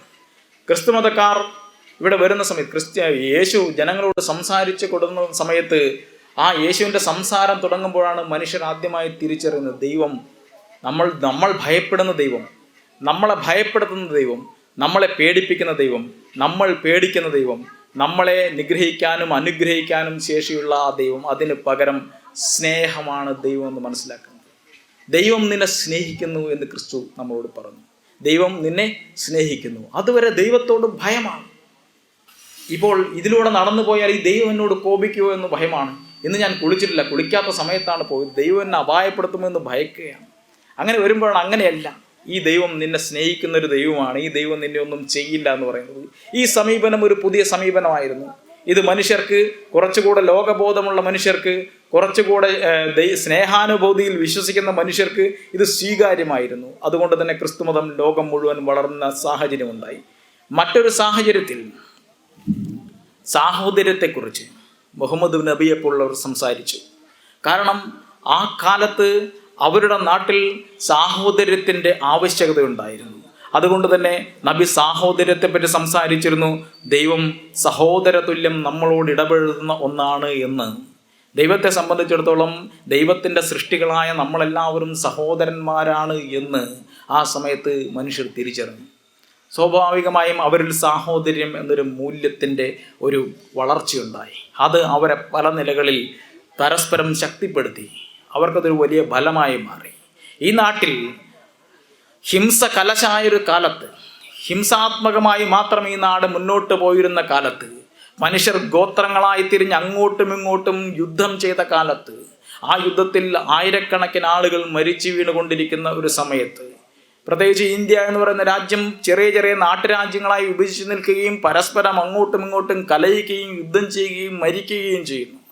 അവരുടെ ഈ ആര്യന്മാർ ഇവിടെ വരുമ്പോൾ അവരുടെ ആരാധനാ രീതികൾ എന്ന് പറയുന്നത് മുഴുവൻ എന്താണ്? അത് ഹിംസയാണ്. ശ്രീനാരായണ ഗുരു ഈ ഹിംസാത്മകമായ രീതികൾ ഒഴിവാക്കി. അത് ബ്രാഹ്മണ്യത്തിനെ കോപ്പി ചെയ്യുകയാണ് ചെയ്യുന്നു പറയുന്ന ആളുകളോടാണ് ഞാൻ പറയുന്നത്. അങ്ങനെയല്ല, നേരെ തിരിച്ചാണ് സംഭവം. ബ്രാഹ്മണരുടെ അവരുടെ യജ്ഞയാഗ സംസ്കാരങ്ങളിലേക്ക് നാം നോക്കുകയാണെങ്കിൽ അതെല്ലാം ഹിംസാത്മകമായിരുന്നു. പശുവിനെ കൊല്ലുക, ആ പശുവിനെ എങ്ങനെ കൊല്ലണമെന്ന് പറയുന്നു. പശുവിനെ കൊന്നുകഴിഞ്ഞ് അതിൻ്റെ ഹൃദയവും വപയുമെല്ലാം എടുത്ത് എങ്ങനെയാണ് യാഗാഗ്നിയിലേക്ക് അത് സമർപ്പിക്കേണ്ടത് എന്നത് പറയുന്ന ക്രിയാവിധികൾ, അതെ, അപ്പോൾ ചൊല്ലേണ്ട മന്ത്രങ്ങളെപ്പറ്റി പറയുന്ന ഭാഗങ്ങൾ, അങ്ങനെ ഈ വേദങ്ങളിൽ അതിൻ്റെ ഈ ഇത്തരത്തിലുള്ള യജ്ഞയാഗ ചടങ്ങുകളിലൂടെ കടന്നു പോവുകയും ഈ നാട്ടിൽ ഹിംസ എന്നത് ആത്മീയമായും അവരുടെ രാഷ്ട്രീയമായും നിറഞ്ഞു നിൽക്കുന്ന ഒന്നായി നിലനിൽക്കുകയും ചെയ്ത കാലത്താണ് ബുദ്ധൻ വരുന്നത്. ബുദ്ധൻ ഹിംസയ്ക്കെതിരെ സംസാരിച്ചു. ബുദ്ധൻ അഹിംസയെപ്പറ്റി പറഞ്ഞു. എല്ലാ മനുഷ്യരോടും ഒരാളെ കൊല്ലരുത് എന്ന് പറഞ്ഞു. ഇനി നമ്മൾക്ക് ഗുരുവിലേക്ക് വന്നാൽ, ഗുരു ഹിംസയ്ക്കെതിരെ സംസാരിക്കുന്നത് ഏതെങ്കിലും ഒരു ഈ സത്വ രജസ് തമോ ഗുണങ്ങളെ മുൻനിർത്തിയുള്ള മതവിചാരത്തിന്റെ ഭാഗമായിട്ടല്ല. ഗുരുവിനെ സംബന്ധിച്ചിടത്തോളം ഗുരുവിന്റെ നിലപാട് പറയുന്നത് ജീവകാലത്തിന്റെ പഞ്ചകത്തിൽ വ്യക്തമായി കൊല്ലുന്നവനില്ല ശരണ്യത കൊല്ലുന്നവനില്ല ശരണ്യത എല്ലാവിധ നന്മയും ആർന്നിലും എന്ന് പറയുന്ന സമയത്ത് യഥാർത്ഥത്തിൽ ഭഗവത്ഗീതയിലൊക്കെ പറഞ്ഞു വെക്കുന്നത് തസ്മാത് ഉദ്ദിഷ്ട യുദ്ധേജ, നീ എഴുന്നേൽക്കും യുദ്ധം ചെയ്യും, കൊല്ലുമെന്ന് പറയുന്നത്. പക്ഷേ ഗുരു പറയുന്നു കൊല്ലുന്നവനില്ല ശരണ്യത എന്ന് പറയുന്നു. പിന്നീട് ഗുരുവിനോട് ഒരാൾ ചോദിക്കുന്നു നിലപാടിനെ പറ്റി. ഗുരു പറയുമ്പോൾ കൃഷ്ണൻ പറഞ്ഞല്ലോ കൊല്ലാൻ എന്നൊക്കെ പറയുമ്പോൾ ഗുരു പറയുന്ന കാര്യം അദ്ദേഹം പിന്നീട് പശ്ചാത്തപിച്ചിരിക്കാം. കൃഷ്ണൻ അർജുനനോട് കൊല്ലാൻ പറഞ്ഞ കൃഷ്ണൻ പിന്നീട് പശ്ചാത്തപിച്ചിരിക്കാം. കാരണം കൊല്ലാനായി മനുഷ്യരെ ഉപദേശിക്കുന്നത് എത്ര വലിയ ദൈവമാണെങ്കിലും, എത്ര വലിയ ആത്മീയാചാര്യനാണെങ്കിലും, എത്ര വലിയ രാഷ്ട്രീയ നേതാവാണെങ്കിലും അത് ശരിയാകുകയില്ല. അങ്ങനെ ചെയ്യുന്നവർ പശ്ചാത്തപിച്ചേ തീരൂ. അത് കൃഷ്ണനായാലും ശരി, പശ്ചാത്തപിച്ചേ തീരൂ. അത് ഗുരുവിന് സുവ്യക്തമാണ്. ഗുരു പറയുന്നുണ്ട്, അദ്ദേഹം പിന്നീട് പശ്ചാത്തപിച്ചിരിക്കാം. അപ്പോൾ ദൈവത്തോടുള്ള ഗുരുവിൻ്റെ സമീപനം എന്ന് പറയുന്നത് ഏതെങ്കിലും ഒരു മതഗ്രന്ഥത്തിലെ വിശ്വാസത്തിനെ പറ്റി എഴുതി വെച്ചിട്ടുള്ള വരികളിൽ അധിഷ്ഠിതമായിട്ടല്ല. നാം ദൈവത്തെ കാണുന്നത് ഭയത്തിൽ അധിഷ്ഠിതമായിട്ടാണെങ്കിൽ, നാം ദൈവത്തെ കാണുന്നത് ഏതെങ്കിലും മതഗ്രന്ഥത്തിലെ വരികൾ അധിഷ്ഠിതമായിട്ടാണെങ്കിൽ ഗുരു അങ്ങനെയേ ആയിരുന്നില്ല. അങ്ങനെ ഒരു പുസ്തകാധിഷ്ഠിതമായ ആത്മീയതയുടെയോ അതല്ലെങ്കിൽ ഏതെങ്കിലും ഒരു വിശ്വാസാധിഷ്ഠിതമായ പാരമ്പര്യത്തെയോ പിന്തുടരുന്നതിന് പകരം ഗുരു പറഞ്ഞു, സൂക്ഷ്മമറിഞ്ഞവന് മതം പ്രമാണമല്ല. സൂക്ഷ്മമറിഞ്ഞവന് മതം പ്രമാണമല്ല, മറിച്ച് മതത്തിന് അവൻ പ്രമാണമാണ്. മതത്തിന് അവൻ പ്രമാണമാണ്. ഗുരു സൂക്ഷ്മമറിഞ്ഞ ഒരാളായിട്ടാണ് ഈ ലോകത്തിന് മുമ്പിൽ നിൽക്കുന്നത്. അങ്ങനെ സൂക്ഷ്മമറിഞ്ഞ ഒരാൾ എന്ന നിലയിൽ ഈ ലോകത്തോട് ഗുരു മുന്നോട്ട് വെച്ച പുതിയൊരു ആത്മീയ സങ്കല്പം, ഈ ലോകത്ത് ഉള്ള എല്ലാ ഭൗതിക വസ്തുക്കളുടെയും അധികാരം സംഭവിച്ച് ആ വിഭവത്തിൻ്റെ അധികാരി ആര് എന്നത് സംബന്ധിച്ച് ഗുരു മുന്നോട്ട് വെച്ച ഒരു രാഷ്ട്രീയ സന്ദേശം. ഈ സന്ദേശം എന്ന് പറയുന്നത്, ഈ സന്ദേശങ്ങളാണ് നമ്മുടെ നാടിനെ മാറ്റിത്തീർത്തത് എന്നാണ് ഞാൻ പറഞ്ഞു വരുന്നത്. ഗുരുവിനെ സംബന്ധിച്ചിടത്തോളം ഗുരുവിൻ്റെ നിലപാടുകളിലെല്ലാം നിറഞ്ഞു നിന്നിരുന്നത് മനുഷ്യൻ്റെ ജീവിത ദുഃഖങ്ങളോടും ദുരിതങ്ങളോടുമുള്ള അനുകമ്പാർദ്രമായ സമീപനമായിരുന്നു എന്നുള്ളതാണ് യാഥാർത്ഥ്യം. ഗുരു തൻ്റെ മുമ്പിൽ വരുന്ന എല്ലാവരെയും കണ്ടതിങ്ങനെയായിരുന്നു. നേരത്തെ പറഞ്ഞ പോലെ മതങ്ങൾ എന്ന് പറയുന്നത് ഗുരുവിനെ സംബന്ധിച്ചിടത്തോളം ഗുരു ഒരു ഹിന്ദു മതത്തിന് അകത്ത് നിൽക്കുന്ന ഒരാളായിട്ടല്ല മുമ്പിൽ നിന്നത്. ഗുരു തന്നെ അത് കൃത്യമായി പറയുന്നുണ്ട്. 1925 ശ്രീനാരായണ ഗുരുദേവൻ സി വി കുഞ്ഞിരാമനുമായിട്ട്, നമ്മുടെ കേരള കൗമുദിയുടെ പത്രാധിപർ സി വി കുഞ്ഞിരാമനുമായിട്ടൊരു അഭിമുഖം നടത്തുന്നുണ്ട്. ആ അഭിമുഖ സംഭാഷണത്തിൽ ഗുരു തൻ്റെ മതം സംബന്ധിച്ച, ജാതിയെ സംബന്ധിച്ച, തൻ്റെ സമുദായത്തെ സംബന്ധിച്ച നിലപാടുകൾ അർത്ഥശങ്കയ്ക്ക് ഇടയില്ലാത്ത വിധം ഗുരു വ്യക്തമാക്കുന്നുണ്ട്. ഗുരു അതിൽ പറയുന്നത്, ഈ നേരത്തെ ഞാൻ പറഞ്ഞതുപോലെ ലോകത്തിലെ ഓരോ സാഹചര്യത്തിലും ഓരോ പ്രത്യേക മൂല്യങ്ങൾക്ക് ഒരു പ്രാമാണികതയും പ്രാധാന്യവും കൈവരും. അപ്പോൾ ബുദ്ധൻ്റെ കാലത്ത് ഹിംസ അധികമായിരുന്നു, അതുകൊണ്ട് ബുദ്ധൻ അഹിംസയെപ്പറ്റി സംസാരിച്ചു. ക്രിസ്തുവിൻ്റെ കാലത്ത് സ്നേഹത്തിൻ്റെ കാര്യമുണ്ടായിരുന്നു, അതുകൊണ്ട് ക്രിസ്തു ആ സമയത്ത് സ്നേഹത്തെപ്പറ്റി സംസാരിച്ചു.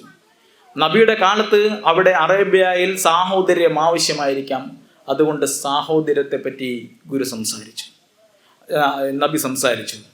ഗുരു അവിടെ നിന്ന് പറയുന്നൊരു പറച്ചിലുണ്ട്. ഗുരു പറയുകയാണ്, ഇന്ന് ഇന്ത്യക്ക് എന്താണ് ആവശ്യം? ഗുരു ചോദിക്കുകയാണ്. ഗുരു പറയുന്നു, മതങ്ങൾ തമ്മിലും ജാതികൾ തമ്മിലുമുള്ള കലഹത്തിൽ നിന്ന് മോചനം, അതാണ് ഇന്ത്യയുടെ ആവശ്യം. ഇത് ശ്രീനാരായണ ഗുരുദേവൻ പറയുന്നത് 1925 1925 ഇന്ത്യയുടെ ഇന്നത്തെ പ്രശ്നമെന്ന് പറയുന്നത് മതമാണ് എന്ന് ഗുരു തിരിച്ചറിയുന്നു. മതങ്ങൾ തമ്മിലുള്ള കലഹമാണ് ഇന്ത്യയുടെ പ്രശ്നം എന്ന് ഗുരു തിരിച്ചറിയുന്നു. ജാതികൾ തമ്മിലുള്ള സംഘർഷമാണ് ഇന്ത്യയുടെ പ്രശ്നം എന്ന് തിരിച്ചറിയുന്നു. 1947 ബ്രിട്ടീഷുകാർ ഇന്ത്യ വിട്ടുപോയി. ബ്രിട്ടീഷുകാർ ഇന്ത്യയിലേക്ക് വരുന്നതിന് മുമ്പ് ഈ നാട് നൂറുകണക്കിന് നാട്ടുരാജ്യങ്ങളായി ചിതറിക്കിടന്നിരുന്നൊരു നാടാണ്. പണ്ഡിറ്റ് കറുപ്പൻ, അദ്ദേഹം എഡ്വേർഡ് ചരിതം നാടകം എഴുതുന്ന സമയത്ത് അതിൻ്റെ തുടക്കത്തിൽ അദ്ദേഹം പറയുന്നുണ്ട്, നാന്ദി ശ്ലോകത്തിൽ അദ്ദേഹം പറയുന്ന കാര്യം, ഇത്തരത്തിൽ നാട്ടുരാജ്യങ്ങളായി വിഭജിച്ച് നിന്ന് കലഹിച്ച് തിരുന്ന ഈ ഇന്ത്യയിലെ രാജാക്കന്മാരെയും അവരുടെ രാജ്യങ്ങളെയും എല്ലാം കോർത്തിണക്കി ഒറ്റ രാജ്യമാക്കിയ ഈ ചക്രവർത്തിക്ക് നമസ്കാരം എന്നാണ് അദ്ദേഹം പറയുന്നത്. അപ്പോൾ ഇന്ത്യയെ പറ്റി നമ്മൾ ടെക്സ്റ്റ് ബുക്കുകളിൽ നിന്ന് കണ്ടപ്പോൾ പഠിക്കുന്ന ഒരു കാഴ്ചയല്ല, മറിച്ച് ഇന്ത്യ എന്ന് പറയുന്ന രാജ്യത്ത് തന്നെ രാഷ്ട്രീയമായി ഇങ്ങനെ നിർമ്മിച്ചെടുക്കുന്നത് യഥാർത്ഥത്തിൽ യൂറോപ്യന്മാർ ഇന്ത്യയിലേക്ക് വരുന്നു, ബ്രിട്ടീഷുകാർ ഇന്ത്യ ഭരിക്കുന്നു, ബ്രിട്ടീഷുകാർ ഇന്ത്യ അടക്കി ഭരിച്ച ആ സമയത്ത് ബ്രിട്ടീഷുകാരുടെ ഭരണത്തിന് കീഴിൽ വരുമ്പോഴാണ് ഈ പ്രദേശം മുഴുവൻ ഒരൊറ്റ രാഷ്ട്രീയ ഭൂപടമായി മാറുന്നത് എന്നുള്ളതാണ് യാഥാർത്ഥ്യം. അങ്ങനെ നൂറുകണക്കിന് നാട്ടുരാജ്യങ്ങളായി കലഹിച്ച് നിന്നിരുന്ന ഒരു രാജ്യത്തെ ബ്രിട്ടീഷ് ഇന്ത്യ ഉണ്ടാകുന്നു. ഈ ബ്രിട്ടീഷ് ഇന്ത്യ 1947 ബ്രിട്ടീഷുകാർ പോകുന്ന സമയത്ത് അത് വിഭജിക്കപ്പെടുന്നു. ബ്രിട്ടീഷ് ഇന്ത്യ വിഭജിക്കപ്പെടുന്ന സമയത്ത് പാകിസ്ഥാൻ ഉണ്ടാകുന്നു. ഇന്ത്യയുടെ 2 ഭാഗങ്ങളിലായി കിഴക്കും പടിഞ്ഞാറുമായി രണ്ട് കഷണങ്ങളായി കിടക്കുന്ന ഒറ്റ രാജ്യം ഉണ്ടാകുന്നു, പാകിസ്ഥാൻ.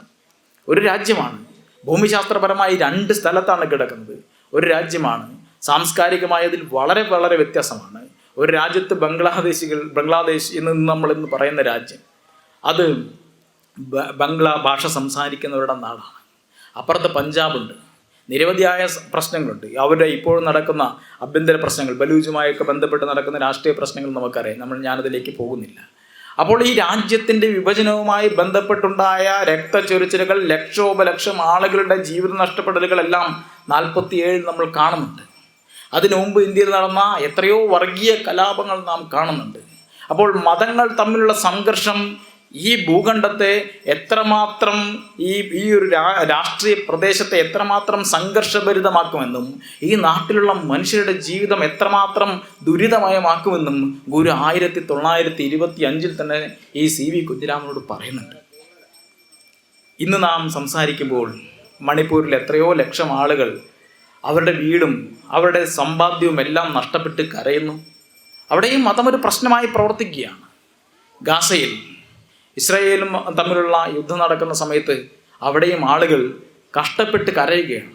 അതിൻ്റെ പിന്നിലും ഒരു മതം പ്രവർത്തിക്കുന്നത് നമ്മൾ കാണും. ഈ മതങ്ങൾ തമ്മിലുള്ള സംഘർഷം യഥാർത്ഥത്തിൽ മതങ്ങളെ ഇല്ലാതിരുന്ന ഒരു ലോകം എത്രമാത്രം മനോഹരമാകുമായിരുന്നു എന്ന ചിന്ത നമ്മളുടെ എല്ലാവരുടെയും മനസ്സിലേക്ക് കൊണ്ടുവരുന്നുണ്ട്. അത്രയ്ക്കധികമാണ്. എല്ലാ മതങ്ങളും സ്നേഹത്തെപ്പറ്റി സംസാരിക്കുന്നു, സാഹോദര്യത്തെപ്പറ്റി സംസാരിക്കുന്നു, അഹിംസയെപ്പറ്റി സംസാരിക്കുന്നു, പാവപ്പെട്ടവൻ്റെ കണ്ണീരൊപ്പുന്നതിനെ പറ്റി പറയുന്നു. പറച്ചിലുകളെല്ലാം എങ്ങനെയാണെങ്കിലും യഥാർത്ഥത്തിൽ സംഭവിക്കുന്നത് കലഹങ്ങളാണ്, ദുഃഖങ്ങളാണ്, ദുരിതങ്ങളാണ്. മനുഷ്യരുടെ ജീവിതവും സമ്പത്തുമാണ് നഷ്ടപ്പെടുന്നത്. ഇത്തരത്തിൽ ഈ ലോകത്തെ ദുരിതമയമാക്കുന്ന മതങ്ങൾ തമ്മിലുള്ള സംഘർഷത്തെക്കുറിച്ച് ഗുരു നമ്മളോട് സംസാരിക്കുന്നത് 1925 ജാതിയുടെ പേരിൽ പീഡനങ്ങൾ ഏറ്റുവാങ്ങുന്ന മനുഷ്യർ ഇന്നും നമ്മുടെ നാട്ടിലെ കാഴ്ചയാണ്. അതിൻ്റെ വിശദാംശങ്ങളിലേക്ക് ഞാൻ കടക്കുന്നില്ല.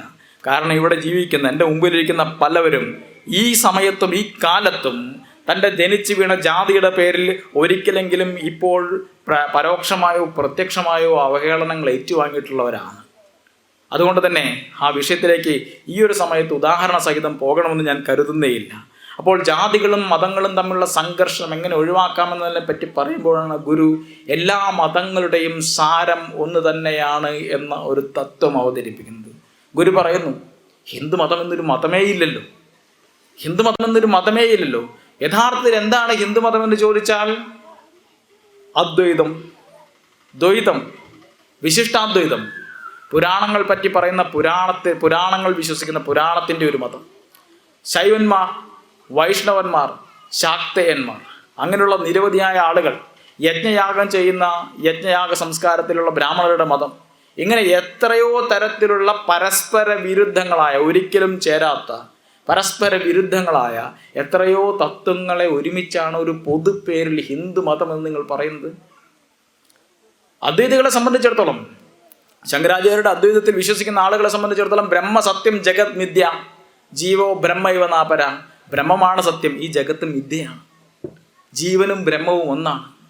ഒരു ദ്വൈതിയെ സംബന്ധിച്ചിടത്തോളം ജീവനും ഈശ്വരനും ഒന്നായില്ല. ജീവൻ വേറെയാണ്, ഈശ്വരൻ വേറെയാണ്. ഞാനും ഈശ്വരനും ഒന്നാകാൻ സാധിക്കില്ല, ഞാൻ ഈശ്വരൻ്റെ ഭക്തൻ മാത്രമാണ് എന്നാണ് അവർ വിശ്വസിക്കുന്നത്.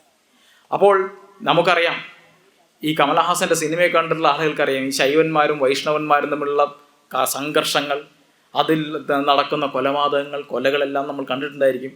അതിനെ ചരിത്രപരമായി അറിയുന്നവരും ശൈവ വൈഷ്ണവ സംഘർഷങ്ങളുടെ കഥ അറിയുന്നവരുണ്ടായിരിക്കും. അപ്പോൾ അതിലേക്കും ഞാൻ കൂടുതലായി കടക്കുന്നില്ല. അങ്ങനെ യജ്ഞം ചെയ്താൽ, അതായത് യജ്ഞയാഗങ്ങളിൽ അഗ്നിയെ ഒക്കെ ആരാധിക്കുന്ന ആ യാഗ സമ്പ്രദായത്തിൽ യഥാർത്ഥത്തിൽ ഈ പറയുന്ന വിഗ്രഹമോ വിഗ്രഹാരാധനയോ ക്ഷേത്രങ്ങളോ ഒന്നും തന്നെ ഇല്ല. അത് മറ്റൊരു ആരാധനാ സമ്പ്രദായമാണ്. ശൈവന്മാരെ സംബന്ധിച്ചിടത്തോളം ശിവൻ ശക്തനായിരിക്കുന്നത് പോലെ, എല്ലാം ശിവന് കീഴ്പ്പെട്ടിരിക്കുന്നത് പോലെ, വൈഷ്ണവന്മാരെ സംബന്ധിച്ചിടത്തോളം ഏറ്റവും വലിയ ദൈവം വിഷ്ണു ആയിരിക്കുന്നത് പോലെ, ശാക്തയന്മാരെ സംബന്ധിച്ചിടത്തോളം ദേവിയെ പൂജിക്കുന്നവരെ സംബന്ധിച്ചിടത്തോളം ദേവിയാണ് ഏറ്റവും വലുത്. ബാക്കിയെല്ലാം അവിടെ സഹകഥാപാത്രങ്ങൾ മാത്രമാണ്. അവർ തമ്മിലുള്ള സംഘർഷങ്ങൾ വേറെ ഒരു കഥയാണ്. അങ്ങനെ പരസ്പരം യോജിക്കാത്തതും പരസ്പര വിരുദ്ധങ്ങളുമായ മതങ്ങളെ എണ്ണി എണ്ണി പറഞ്ഞുകൊണ്ട് ഗുരു പറയുന്നു, ഇത്രയും മതങ്ങൾക്ക് നിങ്ങൾ പറയുന്ന ഒരു പൊതുപേരാണ് ഹിന്ദു മതം. ഇപ്പോൾ നമ്മൾ സെമിറ്റിക് മതങ്ങൾ എന്ന് പറയും. സെമിറ്റിക് മതങ്ങൾ എന്ന് പറഞ്ഞാൽ എന്താണ്? നമുക്ക് എല്ലാവർക്കും അറിയാം.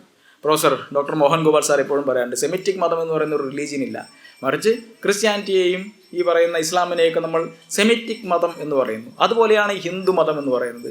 ഹിന്ദു മതം എന്ന് പറയുന്നത് ഈ ഒരു സെമിറ്റിക് മതങ്ങൾ എന്ന് പറയുന്ന പോലെ ഹിന്ദു മതമല്ല, ഹിന്ദു മതങ്ങളാണുള്ളത്. നിരവധിയായ മതങ്ങളാണുള്ളത്. ഈ മതങ്ങൾക്കെല്ലാം ഹിന്ദു എന്നൊരു പൊതുപ്പേരിൽ നിങ്ങൾക്ക് പറയാമെങ്കിൽ ഈ ലോകത്തുള്ള എല്ലാ മതങ്ങളെയും ചേർത്ത് നിങ്ങൾക്ക് ഏക മതമെന്നോ മാനവധർമ്മമെന്നോ എന്തുകൊണ്ട് പറഞ്ഞുകൂടാ? എന്തുകൊണ്ടൊരു പൊതുപ്പേരിട്ടുകൂടാ എന്ന് ഗുരു ചോദിക്കുകയാണ്. എല്ലാ മതങ്ങളും സ്നേഹത്തെപ്പറ്റിയും സാഹോദര്യത്തെപ്പറ്റിയും ശാന്തിയെപ്പറ്റിയും സഹിഷ്ണുതയെപ്പറ്റിയും എല്ലാം ആണ് സംസാരിക്കുന്നതെങ്കിൽ അവയുടെ സാരം വ്യത്യസ്തമല്ല എങ്കിൽ നിങ്ങൾക്ക് എന്തുകൊണ്ട് എല്ലാ മതങ്ങളെയും, നിങ്ങൾ ഏത് വിശ്വാസികളായിക്കോട്ടെ, ഏത് വിശ്വാസത്തിൽ തുടർന്നോട്ടെ, നിങ്ങളുടെ വിശ്വാസത്തിന് ഞാൻ എതിരല്ല. നിങ്ങൾ വിശ്വസിക്കുന്നത് സുബ്രഹ്മണ്യനാണെങ്കിലും ശിവനിലാണെങ്കിലും, നിങ്ങൾ വിശ്വസിക്കുന്നത് വിഷ്ണുവിലാണെങ്കിലും, നിങ്ങൾ വിശ്വസിക്കുന്നത് യേശു ക്രിസ്തുവിലാണെങ്കിലും, നിങ്ങൾ വിശ്വസിക്കുന്നത് കുട്ടിച്ചാത്തനിലാണെങ്കിൽ പോലും നമ്മൾ അതിനെതിരല്ല. അത് നിങ്ങളുടെ വിശ്വാസമാണ്. നിങ്ങളുടെ ദൈവമാര് എന്നുള്ളത് നിങ്ങളുടെ തീരുമാനമാണ്. അതുകൊണ്ട് തന്നെ ഗുരു ഒരു വിശ്വാസത്തെയും പരിഹസിച്ചില്ല. ഗുരു എതിർക്കുന്നത്, ഗുരു ആകെ എതിർക്കുന്ന ഒരേ ഒരു കാര്യം, ആ വിശ്വാസത്തിൻ്റെ പേരിൽ മനുഷ്യരെ നീചനെന്നും ഉച്ചനെന്നും നല്ലവനെന്നും കെട്ടവനെന്നും തിരിക്കുന്ന വിശ്വാസങ്ങളുണ്ടെങ്കിൽ അതിനോട് മാത്രമാണ് ഗുരുവിൻ്റെ എതിർപ്പ്.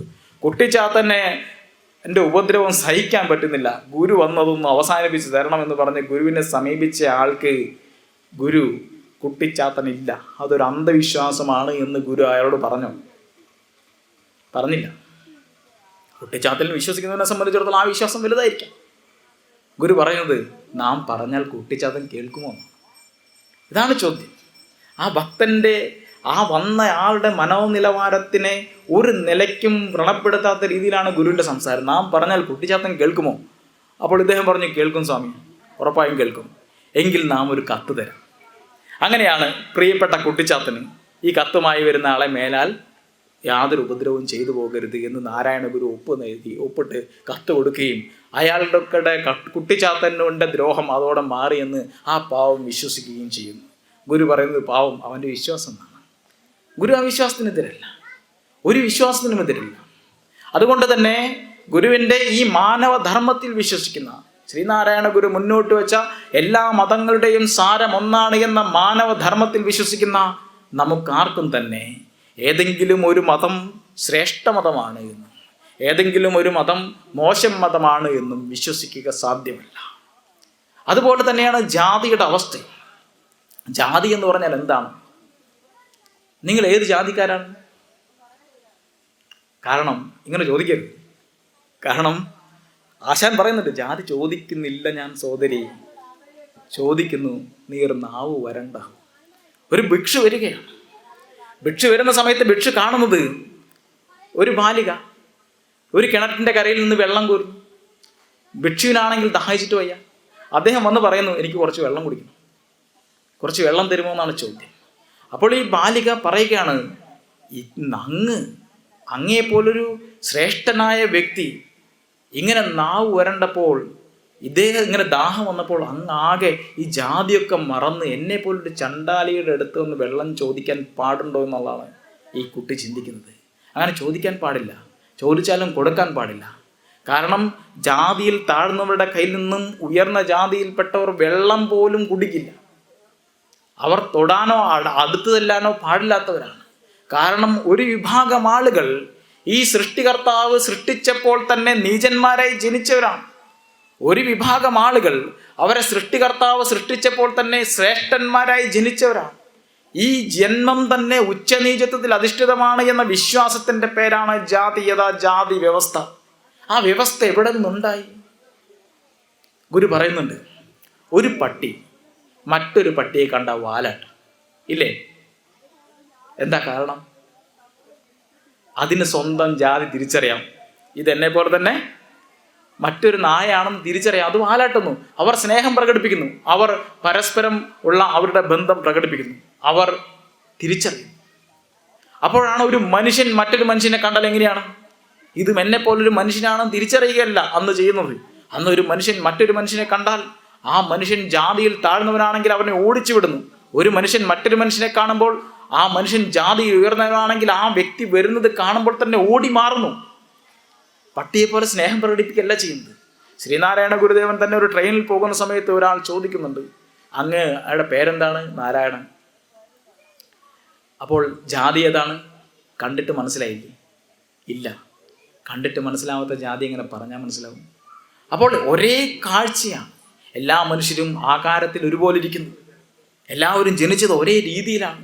ഒരേ രീതിയിൽ ജനിച്ചവരും ആകാരത്തിൽ ഒരുപോലെ ഇരിക്കുന്നവരും ആകെ ലിംഗഭേദം മാത്രമുള്ളവരുമായ ഈ മനുഷ്യർ കാണുമ്പോൾ ചോദിക്കുന്ന ചോദ്യം നീ ഏത് ജാതിയാണെന്നുള്ള ചോദ്യമാണ്. ഇതെന്ത് ജാതി ചോദ്യമാണെന്നുള്ളതാണ് ഗുരുവിൻ്റെ ചോദ്യം.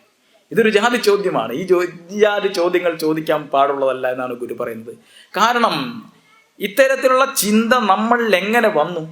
സാമാന്യ രീതിയിൽ ഒരു മനുഷ്യൻ മറ്റൊരു മനുഷ്യനെ കാണുമ്പോൾ തിരിച്ചറിയുന്നതല്ലേ. കഴിഞ്ഞ ദിവസം ഞാൻ വാട്സപ്പിൽ ഒരു വീഡിയോ വന്നത് കണ്ടു. ഒരു തെരുവിൽ അലയുന്നൊരു കുട്ടി, ആ തെരുവിൽ ജീവിക്കുന്ന ആളുകളുടെ മക്കളാണ്.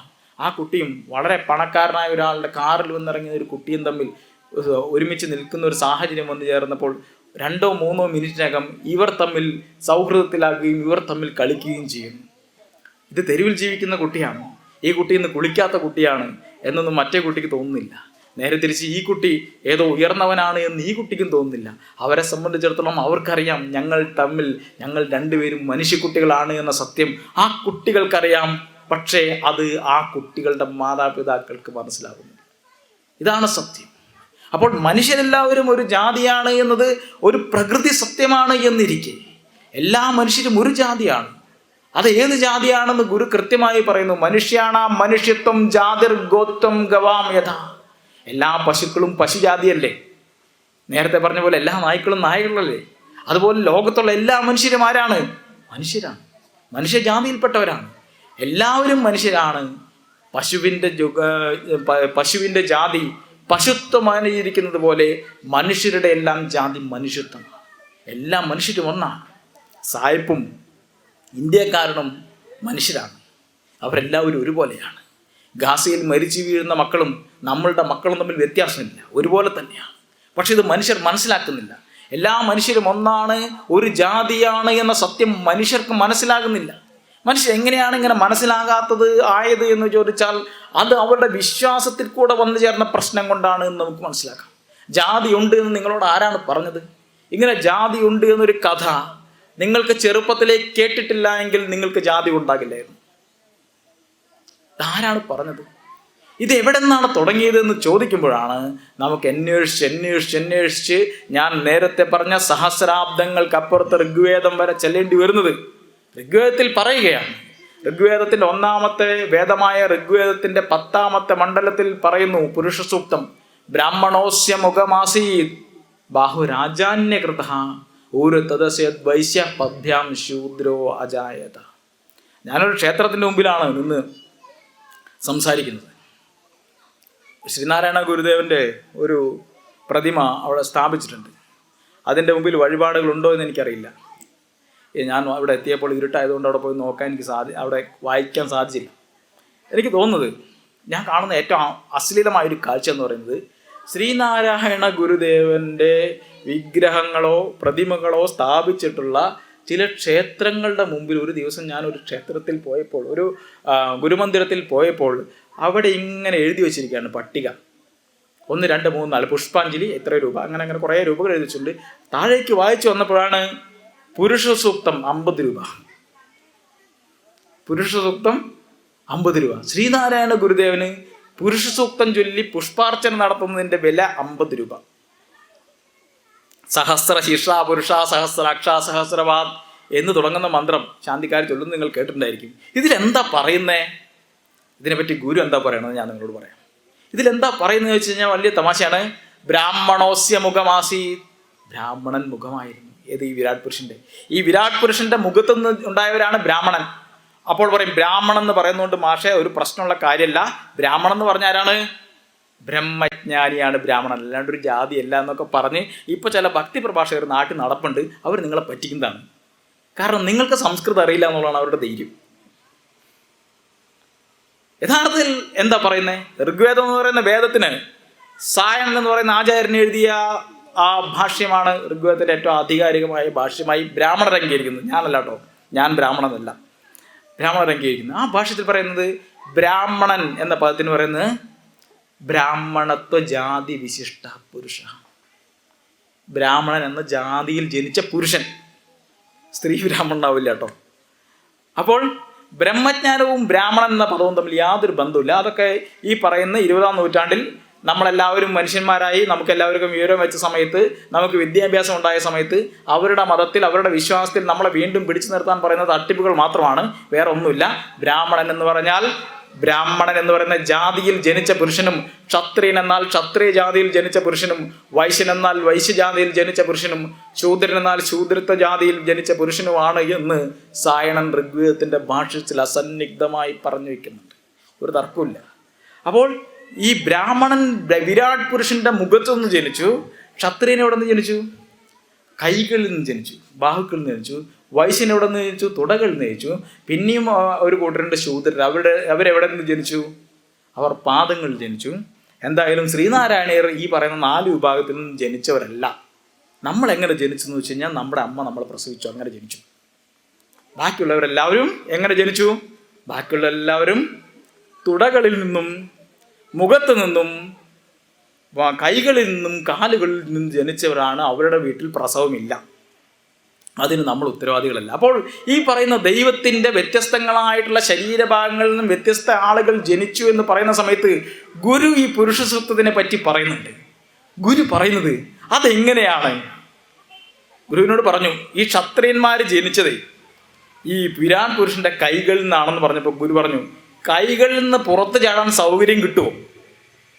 പുറത്തുനിന്നാണെങ്കിൽ കുറച്ചും കൂടി സൗകര്യം ഉണ്ടായിരുന്നു എന്നാണ് ഗുരു പറഞ്ഞത്. പുറത്തുനിന്നാണെങ്കിൽ കുറച്ചും കൂടി സ്ഥലം ഉണ്ടാവുമായിരുന്നു. ഇതൊരു ലോജിക്കില്ല എന്നുള്ളതാണ് ഗുരുവിൻ്റെ പ്രശ്നം. മറ്റൊരു സമയത്ത് ഇതേ ചർച്ച തന്നെ വരുന്ന സമയത്ത് പറയുന്നുണ്ട്, അതെങ്ങനെയാണ് ദൈവത്തിൻ്റെ വ്യത്യസ്തങ്ങളായ ശരീരഭാഗങ്ങളിൽ നിന്നും വ്യത്യസ്ത ജാതിയിലുള്ള മനുഷ്യർ ജനിച്ചു എന്ന് പറയുമ്പോൾ ഗുരു ചോദിക്കുന്നത് അതെങ്ങനെയാണ്? മരം പൊട്ടി മുളയ്ക്കുന്നത് പോലെയാണോ എന്നാണ്. ഒരു മരത്തിൽ നിന്ന് വ്യത്യസ്തങ്ങളായ ശാഖകൾ പൊട്ടിമുളയ്ക്കുന്നത് പോലെ ഈ വിരാട് പുരുഷന്റെ ശരീരത്തിൽ നിന്നും വ്യത്യസ്തങ്ങളായ ജാതികൾ ഇങ്ങനെ പൊട്ടിമുളക്കിയല്ലേ. ഗുരുവിനെ സംബന്ധിച്ചിടത്തോളം ഋഗ്വേദം ഒരു പ്രമാണമല്ല. ശങ്കരാചാര്യരെ സംബന്ധിച്ചിടത്തോളം ശ്രുതി അഥവാ വേദം എന്ന് പറയുന്നത് പരമപ്രമാണമാണ്. വേദത്തിൽ എഴുതി വച്ചിരിക്കുന്ന എന്തോ അതാണ് പ്രമാണം.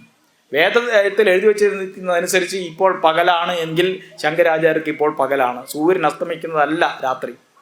വേദത്തിൽ ഇപ്പോൾ പകലാണെങ്കിൽ ഇപ്പോൾ പകലാണ്. വേദമാണ് പരമപ്രമാണം. അതാണ് ഈ മതവിശ്വാസങ്ങളുടെ പ്രശ്നം. അവർക്കൊരു പുസ്തകമുണ്ടാവും, അത് അന്ധകാലത്ത് ആരോ എഴുതിയതായിരിക്കും. ആ പുസ്തകത്തിൽ എന്താണോ എഴുതി വച്ചിരിക്കുന്നത് അതാണ് പരമപ്രമാണം. ഗുരുവിനെ സംബന്ധിച്ചിടത്തോളം അങ്ങനെയല്ല. ഗുരുവിനെ സംബന്ധിച്ചിടത്തോളം മതം എന്ന് പറയുന്നത്, വിശ്വാസം എന്ന് പറയുന്നത്, ചിന്ത എന്ന് പറയുന്നത് അതെല്ലാം ആത്മാധിഷ്ഠിതമാണ്, സ്വന്തം ഉള്ളിലാണ്. എൻ്റെ തലച്ചോറ് എന്ന് പറയുന്നത് അതാണ് എൻ്റെ പ്രമാണം. ഇപ്പോൾ രാത്രിയോ പകലോ എന്ന് എന്നോട് ചോദിച്ചാൽ ഞാനിവിടെ ഈ പരിസരം നിരീക്ഷിച്ച ശേഷം ഞാൻ എൻ്റെ യുക്തിയിൽ ഒരു നിഗമനത്തിൽ എത്തിച്ചേരും. ആ നിഗമനമാണ് എൻ്റെ പ്രമാണം. അതല്ലാതെ നേരെ പോയി മതഗ്രന്ഥം മനസ്സ് നോക്കിയിട്ട് ഇപ്പോൾ എന്താണ് സമയം നോക്കുന്നത്, പഞ്ചാംഗം നോക്കുന്ന പരിപാടിയല്ല പ്രമാണം.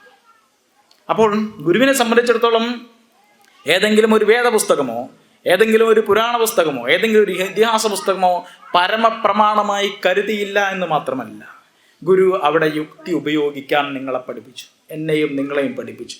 വേദത്തിൽ എഴുതി എന്ന് കരുതി, വേദത്തിൽ പറയുന്ന ജാതി സത്യമാണ് എന്ന് കരുതിയില്ല എന്ന് മാത്രമല്ല, ഗുരു ഇങ്ങനെ എഴുതി, അതിനെതിരായി ഗുരു എഴുതി. ഗുരു പറഞ്ഞു, മനുഷ്യാണാം മനുഷ്യത്വം ജാതിർഗോത്വം ഗവാമ്യത ന ബ്രാഹ്മണാതിരസീവം ഹാ തത്വം വേത്തി കോപിന്ന. മനുഷ്യന്റെ മനുഷ്യത്വമാണ് ജാതി, അല്ലാതെ ബ്രാഹ്മണാദികളല്ല. അതായത് ഈ സത്യം എല്ലാവർക്കും അറിയുന്നതാണ്. മനുഷ്യന്റെ ജാതി മനുഷ്യത്വമാണ് എന്ന സത്യം എല്ലാവർക്കും അറിയുന്നതാണ്. ആർക്കൊഴികെ? ബ്രാഹ്മണർക്കൊഴികെ, ബ്രാഹ്മണാദികൾക്കൊഴികെ എല്ലാവർക്കും ഈ സത്യം അറിയാം. ഇത് വ്യക്തമാണ്. ഇത് ഗുരു പറയും.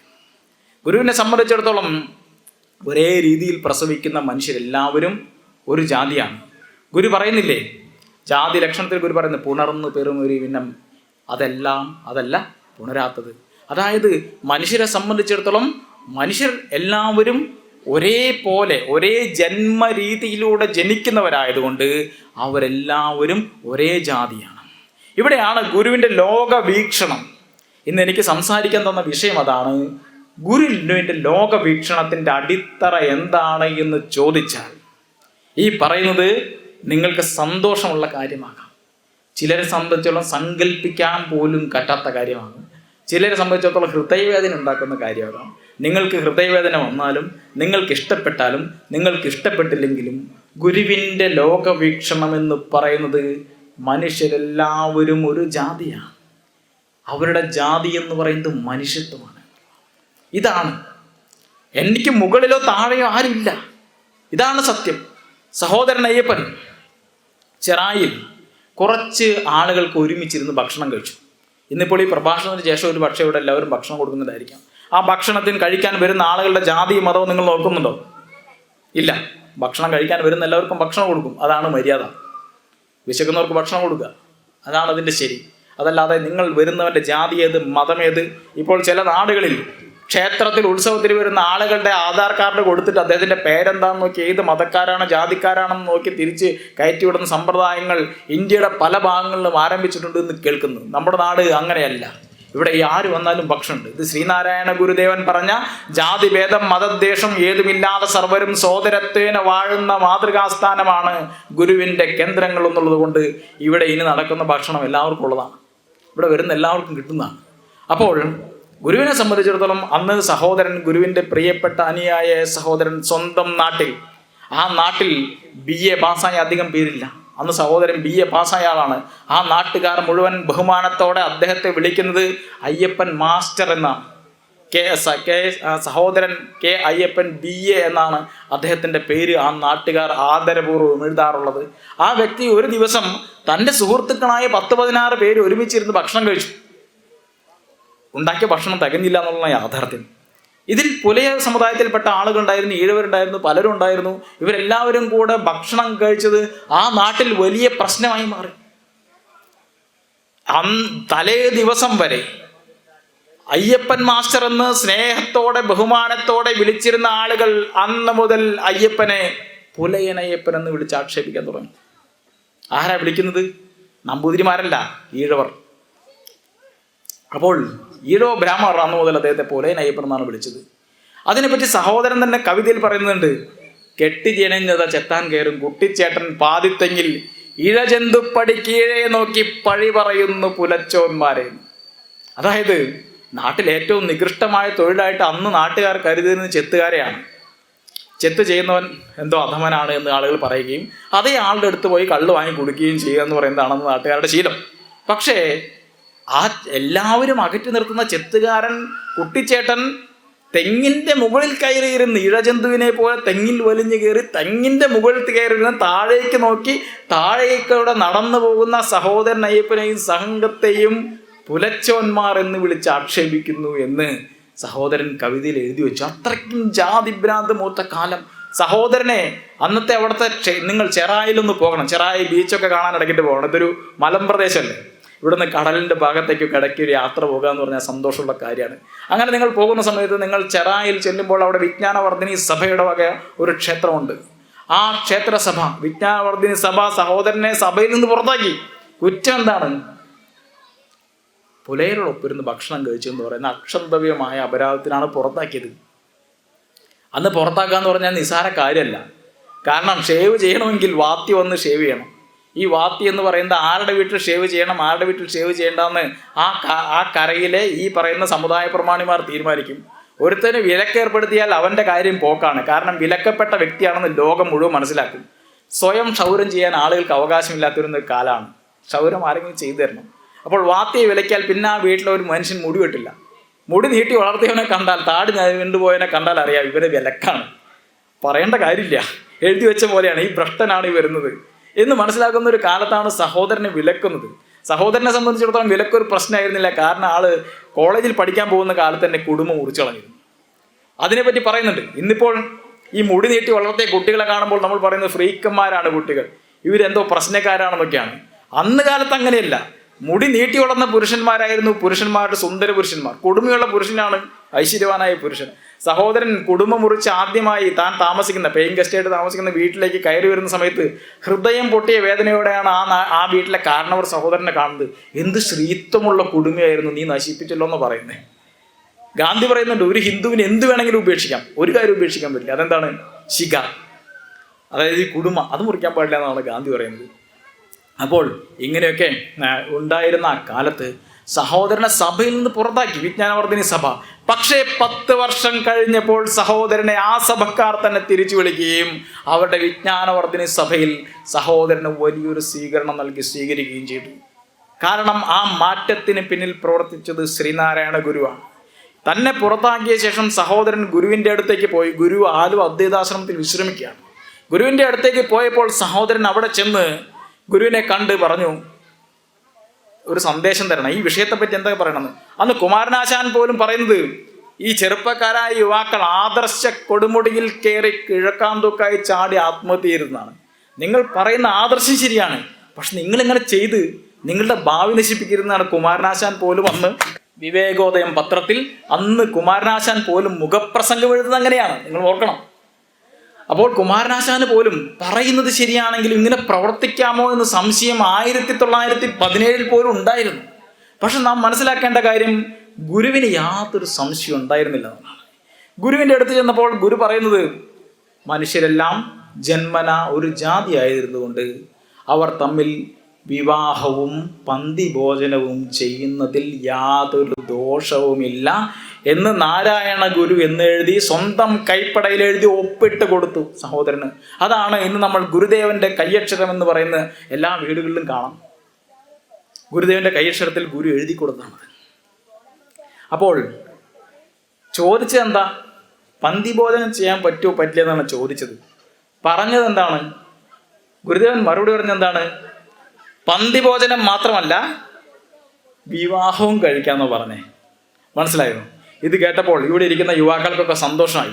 കാരണം അവർ ഈ വിവാഹക്കാരി എങ്ങനെ വന്ന് വീട്ടിൽ വന്ന് പറഞ്ഞ് മനസ്സിലാക്കുന്നതാണ്. ഇപ്പോഴത്തെ അവസ്ഥ എന്ന് വെച്ച് കഴിഞ്ഞാൽ ഈ വിവാഹം ആര് സമ്മതിച്ചാലും ശരി, ശാഖാ സെക്രട്ടറി സമ്മതിക്കില്ല എന്നുള്ളതാണ്. മനസ്സിലായോ? അതാണ് പല ശാഖകളുടെ അവസ്ഥ. പലരും നമ്മളെ വിളിക്കാറുണ്ട്, ഇങ്ങനെ ഒരു പ്രശ്നം നടക്കുന്നു. കാരണം ശാഖാ സെക്രട്ടറി, ആർക്കാണ് എതിർപ്പ് എന്ന് ചോദിക്കുമ്പോൾ അച്ഛന് എതിർപ്പില്ല ചേട്ടാ, മാഷെ അമ്മയ്ക്ക് എതിർപ്പില്ല, പിന്നെ ആർക്കാണ് എതിർപ്പ്? ശാഖാ സെക്രട്ടറിക്കാണ് എതിർപ്പ് എന്ന് പറയുന്നത്. ഇതെന്തൊരു കാലമാണ്! ഗുരു പറഞ്ഞെന്താണ്? ഗുരു പറയുക മാത്രമല്ല, കാരണം ഗുരു കൃത്യമായ കാരണം പറഞ്ഞു. കാരണം ഇതാണ്, മനുഷ്യരെല്ലാം ജന്മന ഒരു ജാതി ആയതുകൊണ്ട്. അതേതാണ് ആ ജാതി? ആ ജാതിയുടെ പേര് ഈഴവണെന്നല്ല, ആ ജാതിയുടെ പേര് മനുഷ്യൻ എന്നാണ്. അപ്പോൾ മനുഷ്യരെല്ലാം ജന്മന ഒരു ജാതി ആയതുകൊണ്ട് അവർ തമ്മിൽ വിവാഹവും പന്തിഭോജനവും ചെയ്യുന്നതിൽ യാതൊരു ദോഷവുമില്ല എന്ന് എഴുതി കൊടുക്കുക മാത്രമല്ല, ശിവഗിരി മഠത്തിൽ ആദ്യമായി നടന്ന ഒരു വിവാഹം തന്നെ ഒരു മിശ്ര വിവാഹമായിരുന്നു എന്നുള്ളതാണ്. അതൊരു മാർഗരറ്റിൻ്റെയും കരുണാകരൻ്റെയും വിവാഹമാണ്. മാർഗരറ്റ് വിദേശ യുവതിയാണ്. കരുണാകരൻ എന്ന് പറയുന്ന ഒരാളുമായി അദ്ദേഹം പഠിക്കാൻ പോയതാണ്. അദ്ദേഹത്തിന് അവിടെ വെച്ച് പ്രണയത്തിലാകുകയും അദ്ദേഹം തിരിച്ച് നാട്ടിലേക്ക് പോകുന്നപ്പോൾ വിറ്റ കപ്പലിൽ മാർഗരറ്റും തിരിച്ചു പോരുകയും ചെയ്തു. അങ്ങനെ ഇവിടെ വന്നപ്പോൾ കരുണാകരൻ്റെ അച്ഛനും അമ്മയും ഗുരുവിൻ്റെ അടുത്ത് പോയി പരാതി പറഞ്ഞു, ഗുരു, എൻ്റെ മകന് ഒരു സായിപ്പത്തി പെണ്ണിന്, ഒരു മദാമയാണ് കല്യാണം കഴിക്കാൻ പോകുന്നത്, ഞങ്ങൾ എന്ത് ചെയ്യണം? ഗുരു പറഞ്ഞു, അവരോട് 2 പേരോടും വരാൻ പറയൂ. ഗുരു കൗൺസിലിംഗ് കൊടുത്ത് ഇവരെ പിൻവലിക്കുമെന്നാണെന്ന് ആ അച്ഛനും അമ്മയും പ്രതീക്ഷിച്ചതെങ്കിൽ ഗുരു മാല എടുത്ത് കൊടുത്ത് കല്യാണം നടത്തിയിട്ടാണ് വീട്ടിലേക്ക് വിട്ടത്. ഇതാണ് കഥ.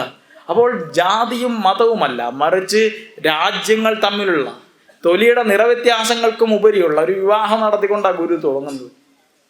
മാത്രമല്ല എത്രയോ പേർ, മിതവാദി കൃഷ്ണൻ വക്കീലിൻ്റെ മകൻ കല്യാണം കഴിച്ചിരുന്നത് ഒരു വിദേശ യുവതിയായിരുന്നു. അവർക്കൊരു കുട്ടിയിലായിരുന്നു. കുട്ടിയുടെ പേര്, ആ ബന്ധത്തിലുണ്ടായ കുട്ടിയുടെ പേര് പാറന്നായിരുന്നു. അപ്പോൾ ഇങ്ങനെ എത്രയോ പേർ ജാതിക്കും മതത്തിനും ഉപരിയായി വിവാഹത്തെ പറ്റിയുള്ള ഒരു സങ്കല്പം, ജാതിക്കും മതത്തിനുപരിയായി മനുഷ്യരെല്ലാവരും ഒരുമിച്ചിരുന്ന് ഊണ് കഴിക്കുന്ന കേരളം, മനുഷ്യരിരുന്ന് കാപ്പി കുടിക്കുന്ന കേരളം, മനുഷ്യരിരുന്ന് ചായ കുടിക്കുന്ന കേരളം, മനുഷ്യരിരുന്ന് പത്രം വായിക്കുന്ന കേരളം, ഈ കേരളം 1917 ശേഷമുണ്ടായ കേരളമാണ്. മനുഷ്യരെല്ലാവരും ഒരുമിച്ചിരുന്ന് ഉണ്ണുന്ന, ഒരുമിച്ചിരുന്ന് ഭക്ഷണം കഴിക്കുന്ന, ഒരുമിച്ചിരുന്ന് കാപ്പി കുടിക്കുന്ന, ഒരുമിച്ചിരുന്ന് സംവദിക്കുന്ന, സംസാരിക്കുന്ന ഒരു പൊതുമണ്ഡലം കേരളത്തിൽ രൂപം കൊള്ളുന്നത് ശ്രീനാരായണ ഗുരു മുന്നോട്ട് വെച്ച മാനവികതയെ പറ്റിയുള്ള പുതിയ സങ്കല്പനത്തിന് ശേഷമാണ്. ശ്രീനാരായണ ഗുരുവിന് മുമ്പുള്ള കേരളത്തിൽ മനുഷ്യരിങ്ങനെ ഒരുമിച്ചിരിക്കില്ല. ശ്രീനാരായണ ഗുരുവിന് മുമ്പുള്ള കേരളത്തിൽ മനുഷ്യരിങ്ങനെ പരസ്പരം തൊട്ടില്ല. മനുഷ്യരിങ്ങനെ ഒരുപോലെ വസ്ത്രം ധരിക്കില്ല. മനുഷ്യരിങ്ങനെ സംസാരിക്കില്ല, സംവദിക്കില്ല. അന്ന് ഓരോ ജാതികളും പ്രത്യേകം വെള്ളം കടക്കാത്ത അറകളായി, തൊട്ടുകൂടാത്തവരായി, തീണ്ടിക്കൂടാത്തവരായി വ്യത്യസ്തങ്ങളായി നിന്നുവെങ്കിൽ ഗുരു തൻ്റെ ജീവിതം അവസാനിച്ച് ഈ ലോകത്തിനോട് വിട പറയുന്ന സമയമാക്കുമ്പോഴേക്കും മനുഷ്യരെല്ലാവരും ഒരുമിച്ചിരുന്ന് ഭക്ഷണം കഴിക്കുന്നവരും വിവാഹം കഴിക്കുന്നവരും എല്ലാമായി മാറിക്കഴിഞ്ഞിരുന്നു. അത് ഗുരു എന്ന് പറയുന്ന ഒരാൾ ഉണ്ടായ വ്യക്തിപ്രഭാവം കൊണ്ട് മാത്രമല്ല, നിരവധിയായ ചരിത്രപരമായ കാരണങ്ങൾ അതിൻ്റെ പിന്നിലുണ്ട്. ആ കാരണങ്ങളിലേക്ക് വിശദമായി പോകുക ഈ സമയത്ത് അസാധ്യമാണ്. എന്തായാലും ശ്രീനാരായണ ഗുരുവിൻ്റെ ആശയാവലികൾ ഈ പറയുന്ന മനുഷ്യൻ്റെ മുന്നേറ്റത്തിന്, മനുഷ്യനെ തിരിച്ചറിയാൻ സാധിക്കുന്ന ഒരു കാലത്തേക്ക് മനുഷ്യനെ കൊണ്ടുവന്നതിൽ വലിയ പ്രാധാന്യമുണ്ട്, പ്രസക്തിയുണ്ട്. അതുകൊണ്ടാണ് കേരളം ഇന്നും ഇന്ത്യയിലെ ഇതര ഭാഗങ്ങളിൽ നിന്നെല്ലാം വ്യത്യസ്തമായൊരു നാടായി നിൽക്കുന്നത്.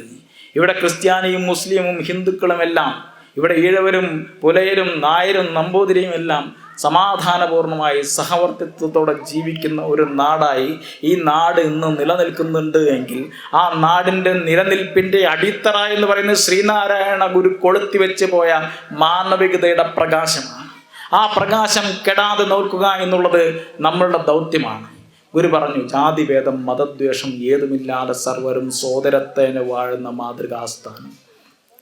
ഗുരുവിനെ സംബന്ധിച്ചിടത്തോളം ഗുരുവിന് ഇത്തരത്തിൽ ഒരു പുതിയ സന്യാസം, ഒരു പുതിയ ആത്മീയത, ഒരു പുതിയ രാഷ്ട്രീയ ബോധം, പുതിയൊരു സാമൂഹ്യ ദർശനം, ഇതൊക്കെ മുന്നോട്ട് വയ്ക്കാൻ എങ്ങനെ സാധിച്ചു? അതുകൂടെ പറഞ്ഞുകൊണ്ട് ഞാൻ എൻ്റെ വാക്കുകൾ അവസാനിപ്പിക്കാമെന്ന് കരുതുന്നു. കാരണം ഞാൻ ഈ പ്രസംഗം തുടർന്നാലും തുടർന്നില്ലെങ്കിലും 9 മണിക്ക് നിങ്ങൾക്ക് വിശക്കും, അത് ഭക്ഷണം കഴിച്ച് തീരും. അപ്പോൾ ഗുരുവിനെ സംബന്ധിച്ചിടത്തോളം ഇത് എങ്ങനെയാണ് ഒരു പുതിയ ലോകം ഗുരു സൃഷ്ടിച്ചത് എന്ന് ചോദിച്ചാൽ, സ്വാഭാവികമായും ഗുരുവിൻ്റെ ഈ സന്യാസത്തിൻ്റെ ഒരു ബലമുണ്ട്. കാവ്യെടുക്കാതെ സന്യാസിയായ ഗുരുവാണ് ഗുരു എന്ന് അർത്ഥം വരുന്ന ഒരു പാട്ട് കഴിഞ്ഞ തവണ ഞാൻ ചെന്ന സമയത്ത് സാനുമാഷൻ്റെ പാട്ട് ചൊല്ലി കേൾപ്പിച്ചു. അന്ന് സാനുമാഷൊക്കെ ചൊല്ലിയിരുന്ന ഒരു പ്രാർത്ഥനാ ദൈവമാണ്. അപ്പോൾ അതിൽ പറയുന്ന ഒരു വരിയാണ്, കാഷായം എടുക്കാതെ സന്യാസം സ്വീകരിച്ച വരി ഞാൻ മറന്നുപോയി. സാധാരണ സമയങ്ങളിലെല്ലാം ഒരു വെള്ളമുണ്ട് ധരിക്കുകയും ഒരു വെള്ളമുണ്ട് പുതയ്ക്കുകയും ചെയ്ത ഒരു സാധാരണക്കാരനായ ഒരു വൃദ്ധൻ, ആ മനുഷ്യനെ എല്ലാവരും സന്യാസിയായി കണ്ടു. ചില ആളുകൾ ദൈവമായി കണ്ടു. അങ്ങനെ കണ്ട ഒരാളുടെ പേരാണ് കുമാരനാശാൻ. ഇങ്ങനെയാണ് പറയുന്നത്, നാരായണ ഗുരു നായകൻ എൻ്റെ ദൈവമല്ലോ എന്ന് കുമാരനാശാൻ എഴുതി. നാരായണ ഗുരു നായകൻ എൻ്റെ ദൈവമല്ലോ എന്ന് എഴുതി. ശ്രീനാരായണ ഗുരുവും കുമാരനാശാനും കൂടെ ഭൗതികമായ കളികളിലൊക്കെ ഏർപ്പെടുമായിരുന്നു. ഗുരു ശിഷ്യനാണ്, പക്ഷെ പറഞ്ഞിട്ടില്ല, അവരങ്ങനെയൊക്കെ ചെയ്യായിരുന്നു. അങ്ങനെ ഇരിക്കുന്ന സമയത്താണ് സമസ്യാപൂരണം എന്ന് പറഞ്ഞൊരു എന്താ പറയുക, ഒരു സാഹിത്യ മത്സരമുണ്ട്. അപ്പോൾ അതിലിങ്ങനെയാണ്, കോലോത്തും കര വാണരലിയിടും വാരപ്പിറ ചൂടിയ വാരിധിയെ എന്ന വരിക്ക് ആശാൻ സമസ്യ എഴുതി പൂരിപ്പിക്കുന്നത് എങ്ങനെയാണ്, കാലൻ കനിവറ്റ് കുറിച്ചിടുമാർ ഓലപ്പടി എന്നെ അയക്കരുത്.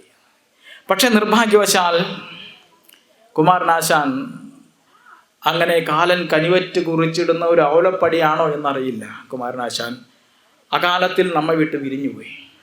ഇന്നത്തെ സ്ഥിതി എന്താണ് എന്ന് ചോദിച്ചാൽ, കുമാരനാശാൻ നമുക്ക് എല്ലാവർക്കും അറിയാം. അതിനെപ്പറ്റി എത്രയോ വഞ്ചിപ്പാട്ട്, ഞാൻ എൻ്റെ ചെറുപ്പത്തിൽ എൻ്റെ മുത്തശ്ശിയൊക്കെ ചൊല്ലിയ ഈ കുമാരനാശാൻ്റെ മരണത്തെ സൂചിപ്പിക്കുന്ന വഞ്ചിപ്പാട്ട് കേട്ടു വളർന്ന ഒരാളാണ് ഞാൻ. വരികൾ എനിക്ക് ഓർമ്മയില്ല, മുത്തശ്ശി മരിച്ചുപോയി. അന്ന് എൻ്റെ വീട്ടിൽ ടേപ്പ് റെക്കോർഡറൊന്നും ഇല്ല, റെക്കോർഡ് ചെയ്യാൻ പറ്റില്ല, അതുകൊണ്ട് റെക്കോർഡ് ചെയ്ത് വെച്ചിട്ടില്ല. പക്ഷേ ആ വഞ്ചിപ്പാട്ട് അറിയുന്ന ആരെങ്കിലുമൊക്കെ ഇന്ന് ഈ നാട്ടിലുണ്ടാകുമെന്ന് ഞാൻ കരുതുന്നു. ഓണം കളിപ്പാട്ടും വഞ്ചിപ്പാട്ടുമൊക്കെ കുമാരനാശാൻ്റെ ഈ റെഡീമർ ബോട്ടപകടത്തെ പറ്റി സൂചിപ്പിക്കുന്ന എത്രയോ പാട്ടുകൾ കേട്ട് വളർന്നവരാണ് നിങ്ങൾ എൻ്റെ മുമ്പിലിരിക്കുന്ന പല തലമുറയും. അന്നൊന്നും നമ്മൾ കേൾക്കാത്ത കഥകളാണ് ഇപ്പോൾ പ്രചരിക്കുന്നത്.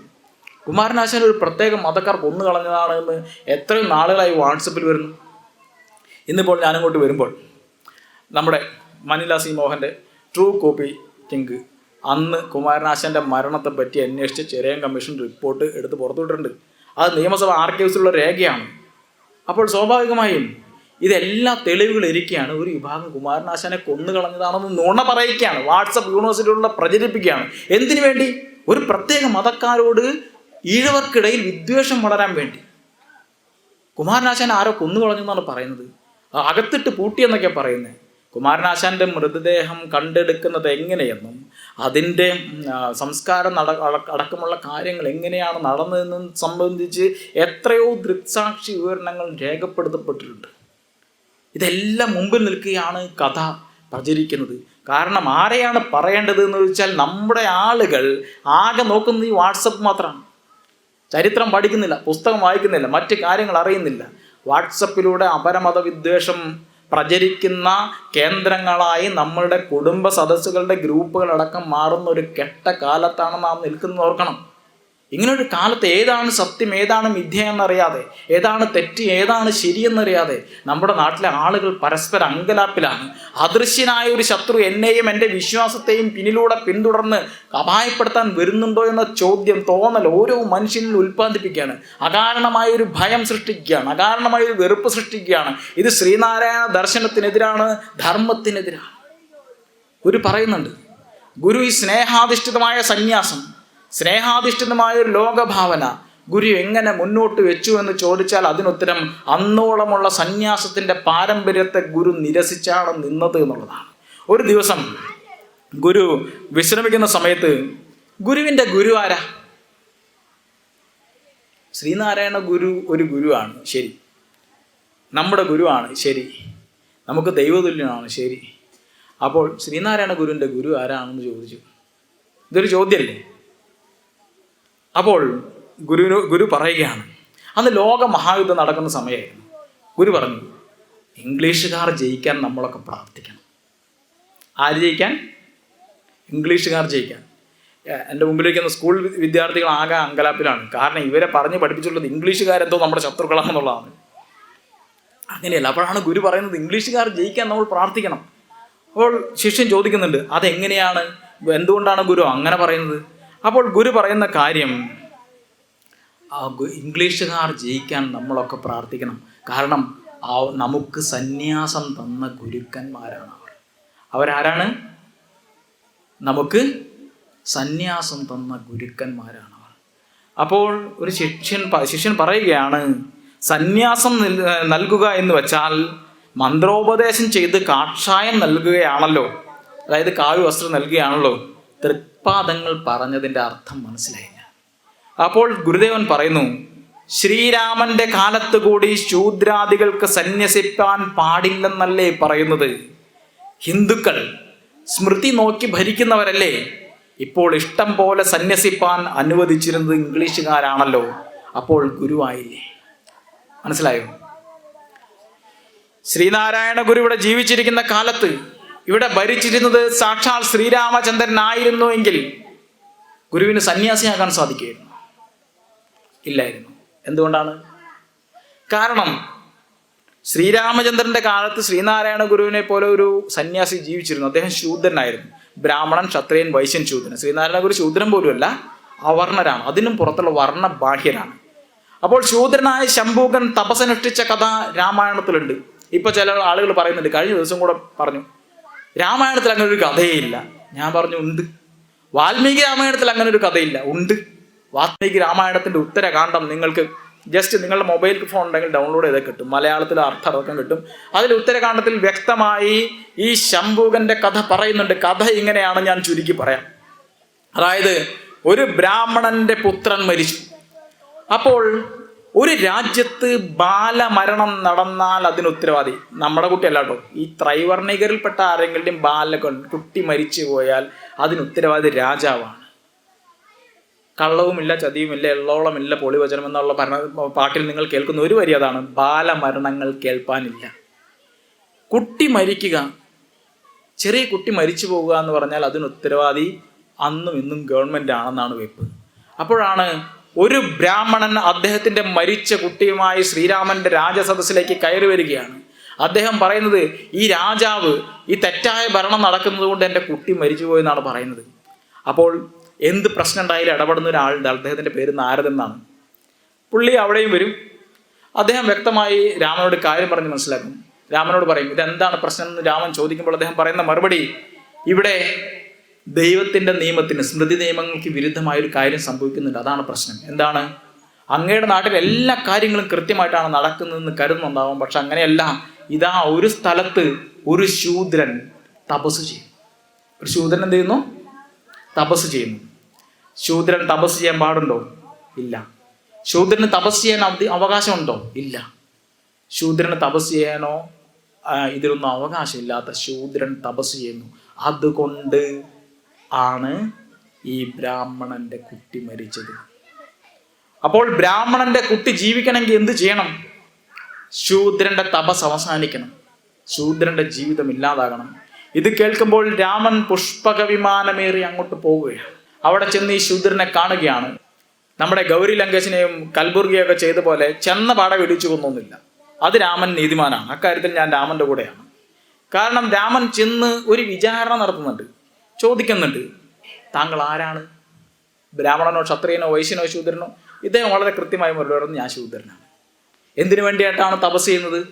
എനിക്ക് ഈ പറയുന്ന സുരപദത്തിന് വേണ്ടിയിട്ടാണ്. എന്തിനു വേണ്ടിയിട്ടാണ്?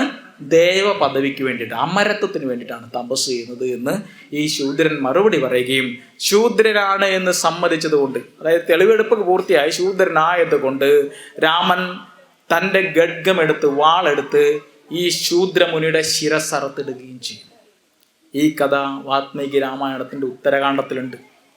ഈ കഥ വാത്മീകി രാമായണത്തിൽ മാത്രമല്ല, ഇത് ഈ പറയുന്ന ഈ ശൂദ്രമുനിയുടെ കണ്ഠനാളം ഛേദിക്കപ്പെട്ട് അദ്ദേഹം രാമനാൽ കൊല ചെയ്യപ്പെട്ട സമയത്ത് ഈ ബ്രാഹ്മണന്റെ പുത്രന്റെ ജീവൻ തിരിച്ചു കിട്ടി. ചില പുരാണങ്ങൾ പറയുന്നതനുസരിച്ച് ദേവന്മാരാണ് ജീവൻ കൊടുത്തത്. ചിലടത്ത് പറയുന്നത് ഈ ശൂദ്രൻ തപസ് ചെയ്യുന്നതുകൊണ്ട് ബ്രാഹ്മണന്റെ പുത്രൻ മരിച്ചു.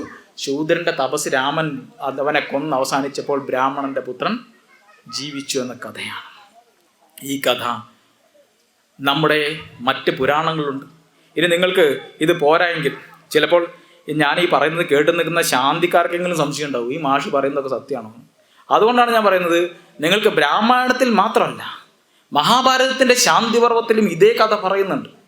നിങ്ങൾക്കിപ്പോൾ പുസ്തകം ഡൗൺലോഡ് ചെയ്ത് നോക്കാം, ഞാൻ പോകുന്നതിന് മുമ്പേ തന്നെ.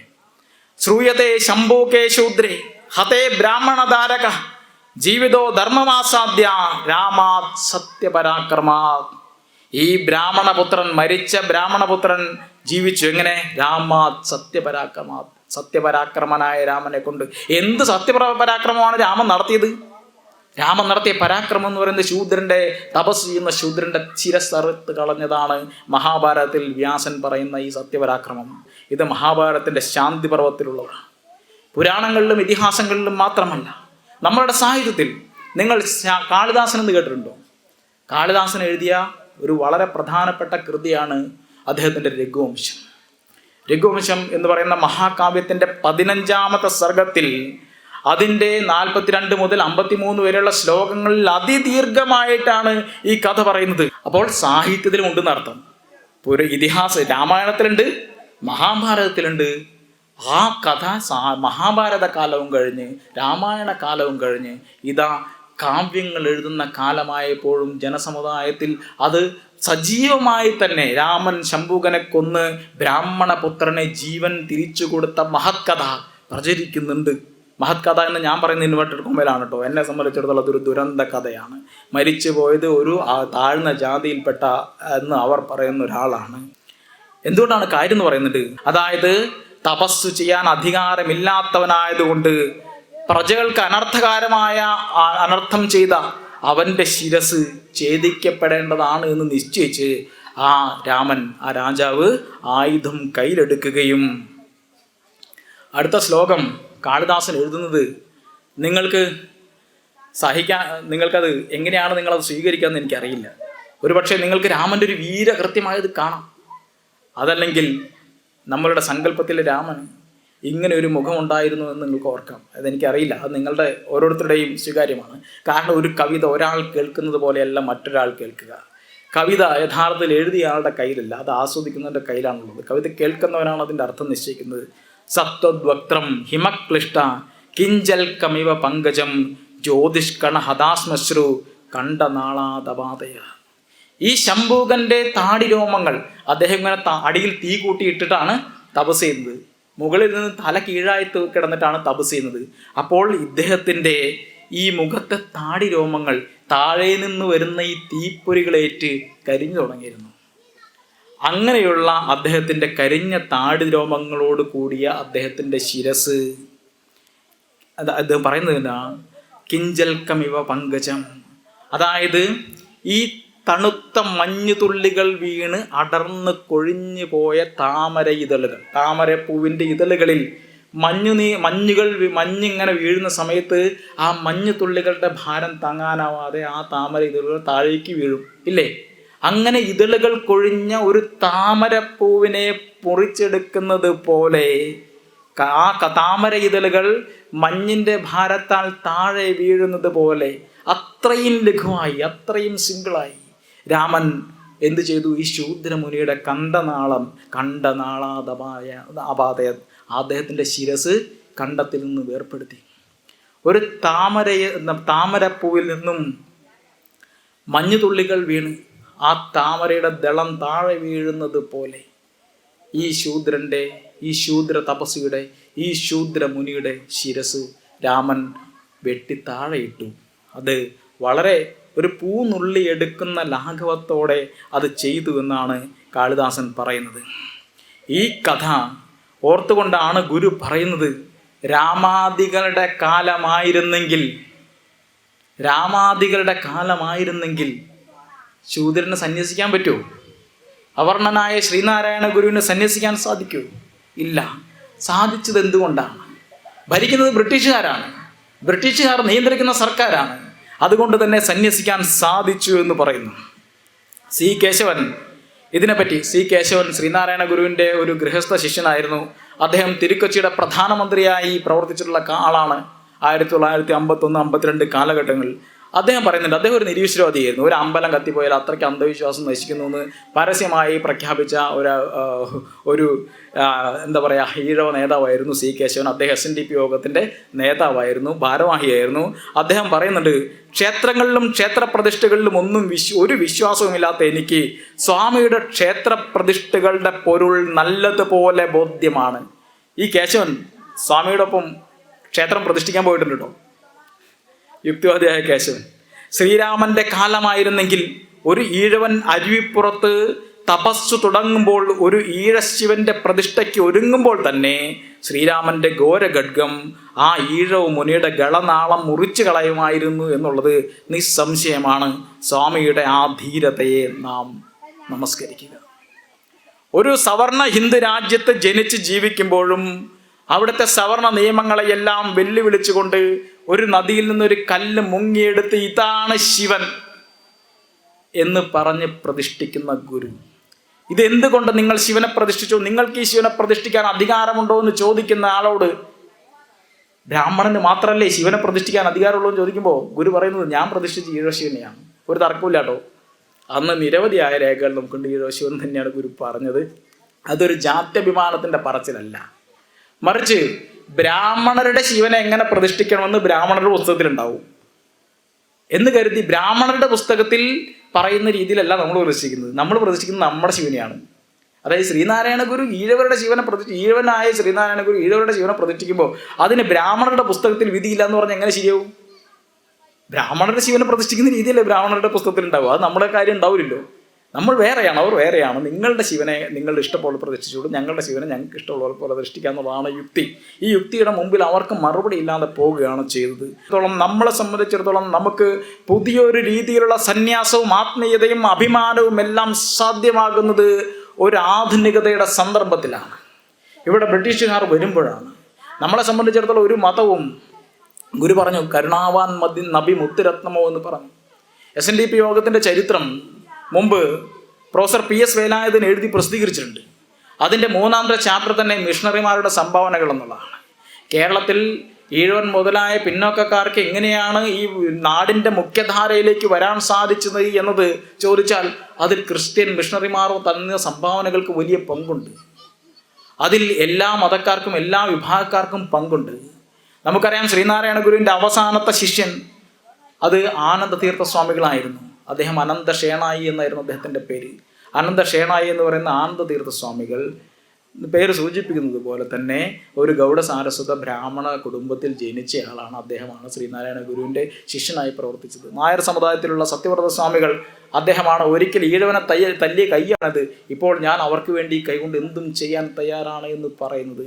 അപ്പോൾ നായർ സമുദായത്തിൽ ജനിച്ചവർ, ബ്രാഹ്മണ സമുദായത്തിൽ ജനിച്ചവർ, ഈ പറയുന്ന ശ്രീനാരായണ ഗുരുദേവൻ്റെ മറ്റൊരു ശിഷ്യൻ, അദ്ദേഹത്തിൻ്റെ പേര് ധർമ്മതീർത്ഥ സ്വാമികൾ എന്നാണ്.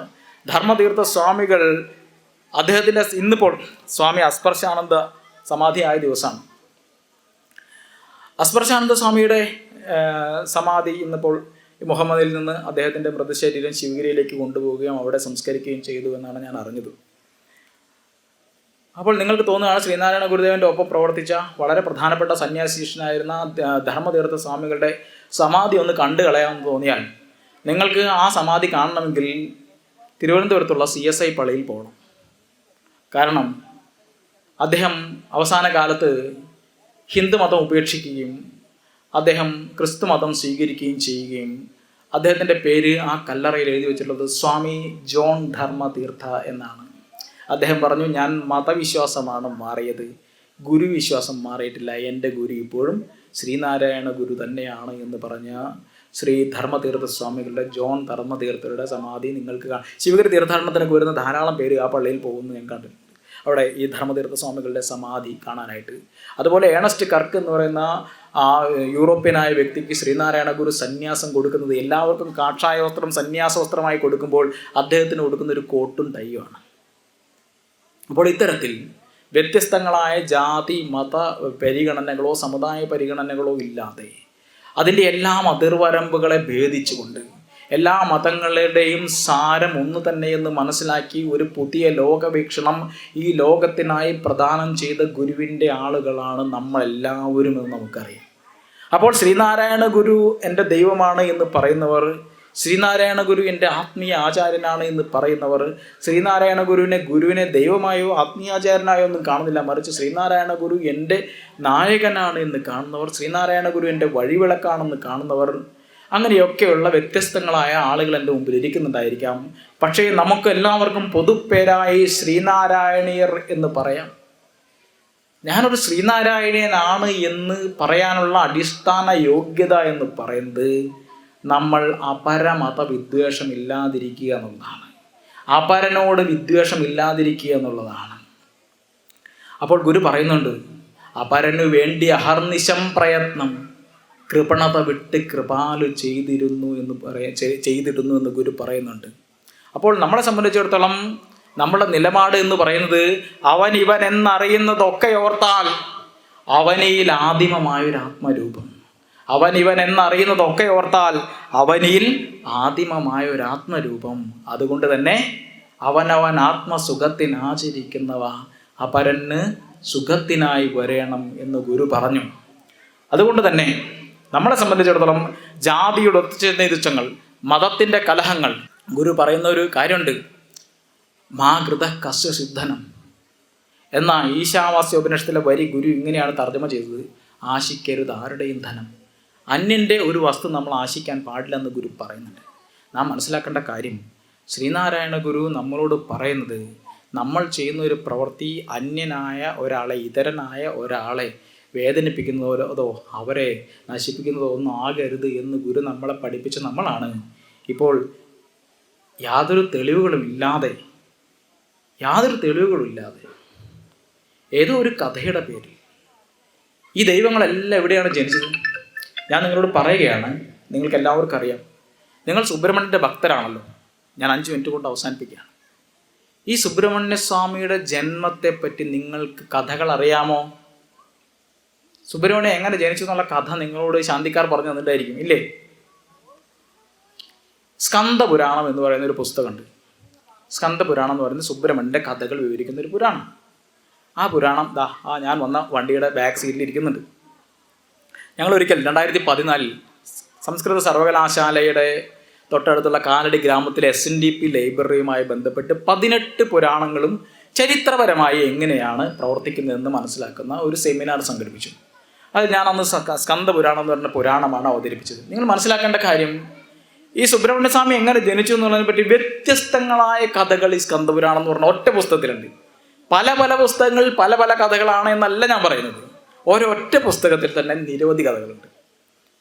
ഒരു കഥയിൽ പറയുന്നത് ശിവന്റെ രേതസ് അത് അഗ്നി സ്വീകരിക്കുകയും അഗ്നി അത് ഉപേക്ഷിക്കുകയും, അതായത് കൃത്തികമാർ എന്ന് പറയുന്ന സ്ത്രീകൾ അവർ തീ കായാൻ വന്നിരിക്കുമ്പോൾ ആ കൃത്തികമാരിലേക്ക് വരികയും അവർ ഗർഭിണികളാകുകയും അവർ പ്രസവിക്കുകയും ചെയ്തതാണ് സ്കന്ദൻ എന്ന് പറയുന്ന ഒരു കഥയുണ്ട്. മറ്റൊരു കഥയിൽ പറയുന്നത് ശിവന്റെ രേതസ് ഇതേ അഗ്നി സ്വീകരിക്കുകയും അഗ്നിക്ക് അത് താങ്ങാൻ പറ്റാതാകുകയും അഗ്നി അത് ഗംഗയിൽ ഉപേക്ഷിക്കുകയും ചെയ്തു എന്ന് പറയുന്ന മറ്റൊരു കഥയുണ്ട്. അപ്പോൾ രണ്ടാമത്തെ കഥയിൽ കൃത്തികമാരെന്ന് പറയുന്നത് ഇദ്ദേഹത്തിൻ്റെ ഈ സ്കന്ദൻ്റെ ആദ്യം കയ്യിൽ കിട്ടുന്ന അവരാണ് ഈ പുല്ലിൽ ഇത് തടയുമ്പോൾ അത് 6 കഷ്ണങ്ങളായി മാറുകയും പിന്നീട് അവർ ഒരുമിച്ച് വയ്ക്കുകയും അങ്ങനെ ഈ ഷൺമുഖൻ ഉണ്ടാകുകയും ചെയ്യുന്നു എന്ന് പറയുന്ന ഒരു കഥയാണ് സ്കന്ദപുരാണത്തിൽ വിശദീകരിക്കുന്ന രണ്ടാമത്തെ കഥ. ഒന്നിൽ കൃത്തികമാർ പ്രസവിച്ച കുട്ടിയാണ്, മറ്റൊന്നിൽ അവർ എടുത്ത് യോജിപ്പിച്ച കുട്ടി മാത്രമാണ്, പ്രസവിച്ച കുട്ടിയല്ല. വേറെ അവർ ഒരു വളർത്തമ്മയുടെ സ്ഥാനമുള്ളൂ. അപ്പോഴാണ് പാർവതി ദേവി ആ വഴിയിലൂടെ വരുന്നതും ഈ കുട്ടിയെ കാണുകയും ആ കുട്ടിയെ കാണുന്ന നിമിഷം തന്നെ പാർവതി ദേവിയുടെ മുല ചുരുത്തുകയും ചെയ്യുന്നു. ശിവനോട് പാർവതി ചോദിക്കുന്നത് എന്താണ് ഇങ്ങനെ സംഭവിക്കുന്നത് ചോദിക്കുന്നത്. അപ്പോൾ ശിവൻ പറയാണ് ഇത് നമ്മുടെ കുട്ടിയാണെന്ന് പറയുന്ന ഒരു കഥ. അപ്പോൾ ഒരു പുസ്തകത്തിൽ തന്നെയുള്ള 2 കഥകൾ പരസ്പരം വ്യത്യസ്തങ്ങളാണ്. അപ്പോൾ ഏത് സുബ്രഹ്മണ്യനാണ് നിങ്ങളുടെ സുബ്രഹ്മണ്യൻ എന്ന് തീരുമാനിക്കേണ്ടത് ആരാണ്? അത് നിങ്ങളുടെ മനസ്സിലാണ്. അത് എനിക്കറിയുന്ന കാര്യമില്ല. നിങ്ങളെ സംബന്ധിച്ചിടത്തോളം ചിലപ്പോൾ ഞാൻ ഈ പറഞ്ഞ 2 കഥയുമല്ലാത്ത 3ാമത്തെ ഒരു കഥയായിരിക്കാം സുബ്രഹ്മണ്യൻ്റെ ജന്മകഥ. അത് പലതായിരിക്കാം. അത്തരത്തിലാണ് നമ്മളുടെ പുരാണ സാഹിത്യത്തിൻ്റെ എല്ലാം കിടപ്പ്. അത് ഇവിടെ മാത്രമല്ല, ലോകത്ത് എവിടെയുമുള്ള പുരാണ സാഹിത്യം അങ്ങനെയാണ് ഉണ്ടാകുക എന്നുള്ള ഒരു യാഥാർത്ഥ്യമാണ്. ഇങ്ങനെയിരിക്കെ ഏതെങ്കിലും മതഗ്രന്ഥങ്ങളുടെ വാക്കും വരിയും പറഞ്ഞ് തർക്കിക്കുന്നതിൽ കഥയില്ല എന്നിരിക്കെ നമ്മളിപ്പോൾ എന്താണ് ചെയ്യുന്നത്? ഇതിനെല്ലാം വ്യാഖ്യാനിച്ച് ദൈവങ്ങളുടെ ജന്മകഥകളും ദൈവങ്ങളുടെ വളർന്ന കഥകളും ദൈവം ജീവിച്ച കഥകളും എല്ലാം പറഞ്ഞ് മനുഷ്യരുടെ ജീവിതം അസാധ്യമാക്കുന്ന ഒരു കെട്ടകാലത്ത് നാം ജീവിക്കുന്ന സമയത്ത് നമ്മളെ സംബന്ധിച്ചിടത്തോളം ഈ പറയുന്ന മതപ്പോരുകൾക്ക്, വാദങ്ങൾക്ക്, തർക്കങ്ങൾക്ക്, ഈ കലഹങ്ങൾക്ക്, മനുഷ്യരുടെ രക്തച്ചൊരിച്ചിലുകൾക്ക് എല്ലാം ഉത്തരമായി. ഇത്തരത്തിൽ ഒരു മനുഷ്യൻ്റെയും ശിരസ് കൊയ്യാത്ത, ഒരു മനുഷ്യൻ്റെയും രക്തം ചിന്താത്ത, ഒരുവിനെ വിശ്വാസത്തിൻ്റെ പേരിൽ അവഹേളിക്കുകയോ നിന്ദിക്കുകയോ ചെയ്യാത്ത, എല്ലാ വിശ്വാസങ്ങളെയും സമഭാവനയോടെയും സ്നേഹത്തോടെയും കാണുന്ന ഒരു ജാതി, ഒരു മതം, ഒരു ദൈവം, മനുഷ്യന് എന്ന് വിശ്വസിക്കുന്ന മതമേതായാലും മനുഷ്യൻ നന്നായാൽ മതിയെന്ന് നമ്മളെ ഉപദേശിച്ച ശ്രീനാരായണ ഗുരുവിൻ്റെ പാദങ്ങളെ പിന്തുടരുന്നവരാണ് എന്ന നിലയ്ക്ക് നമ്മളെ സംബന്ധിച്ചിടത്തോളം ഏതെങ്കിലും ദൈവത്തിൻ്റെ ജന്മമഹത്വത്തിൻ്റെ പേരിലോ ജന്മസ്ഥലത്തിൻ്റെ പേരിലോ നടക്കുന്ന തർക്കങ്ങളിൽ നമ്മൾ ഭാഗവാക്കല്ല, പങ്കാളികളല്ല. അവിടെ നടന്ന ഒരു കലാപത്തിനും ഒരു രക്തച്ചൊരിച്ചിലിനും ഒരു ശ്രീനാരായണനും ഉത്തരവാദിയല്ല. ശ്രീനാരായണ ഗുരുവിനെ വിശ്വസിക്കുന്നവർക്ക് അത് സാധിക്കുകയുമില്ല. അതുകൊണ്ട് സർവ്വമതങ്ങളുടെയും സമഭാവനയ്ക്ക് വേണ്ടി, സർവ്വകാലമാന മനുഷ്യരുടെയും സ്നേഹത്തിനും ശാന്തിക്കും വേണ്ടി നമ്മൾ ഐക്യത്തോടെ നിലകൊള്ളുക. നമ്മൾ വർഗീയവാദികളല്ലാതിരിക്കുക. നമ്മൾ തെറ്റായ ചരിത്ര കഥകൾ പ്രചരിപ്പിക്കാതിരിക്കുക. നമ്മളെ സംബന്ധിച്ചിടത്തോളം എല്ലാ മനുഷ്യർക്കും നന്മയുണ്ടാകുന്ന മതമേതായാലും മനുഷ്യൻ നന്നായാൽ മതി എന്ന് വിശ്വസിക്കുന്ന, എല്ലാ വർഗീയതയ്ക്കുമെതിരെ ഗുരുദേവൻ തന്ന ഒരു മഹത്തായ കേരളത്തെ സംബന്ധിച്ച സ്വപ്നമുണ്ട്. ആ സ്വപ്നം എന്ന് പറയുന്നത് ജാതിഭേദം മതദ്വേഷം ഏതുമില്ലാതെ സർവരും സോദരത്തേന വാഴുന്ന മാതൃകാസ്ഥാനം എന്ന സ്വപ്നമാണ്. നമ്മുടെ കേരളത്തെ, നാം ജനിച്ച ഈ മണ്ണിനെ, നമ്മൾ എവിടെയാണോ മലയാളികളായ ശ്രീനാരായണീയരാ നമ്മൾ ജീവിക്കുന്നത് അവിടെ എല്ലാമുള്ള ജീവിതത്തെ ഈ മാതൃകാസ്ഥാനമായി നിലനിർത്താനായി ശ്രീനാരായണ ഗുരുദേവൻ ഉപദേശിച്ച അപരത്വ വിദ്വേഷമില്ലാത്ത ആ ചിന്തയെ ഉയർത്തിപ്പിടിച്ചുകൊണ്ട് നമുക്ക് ജീവിക്കാമെന്ന് മാത്രം പറഞ്ഞുകൊണ്ട് ഈ ലോകത്ത് മതത്തിൻ്റെ പേരിൽ, ജാതിയുടെ പേരിൽ പീഡനം അനുഭവിക്കുന്നവരും കലഹിക്കുന്നവരും ദുഃഖിക്കുന്നവരുമായ എല്ലാ മനുഷ്യരോടും കൂടെയാണ്, ഈ മതത്തിൻ്റെയും ജാതിയുടെയും ഇരകളോടുകൂടെയാണ് ശ്രീനാരായണീയർ നിൽക്കുക എന്ന് പ്രഖ്യാപിക്കാനുള്ള സമയമായി. നമ്മുടെ ഇന്നിനെ മാറ്റിത്തീർക്കുക. അങ്ങനെ മനോഹരമായ ഒരു ശ്രീനാരായണ ജീവിതം നിങ്ങൾക്ക് നയിക്കാൻ ഇടവരട്ടെ. വർഗീയതയും വിദ്വേഷവും നിങ്ങളെ തൊട്ടു തീണ്ടാതിരിക്കട്ടെ എന്ന് മാത്രം പറഞ്ഞുകൊണ്ട് ഞാൻ എൻ്റെ വാക്കുകൾ ഉപസംഹരിക്കുകയാണ്. നിങ്ങൾക്ക് ഏവർക്കും നന്ദി.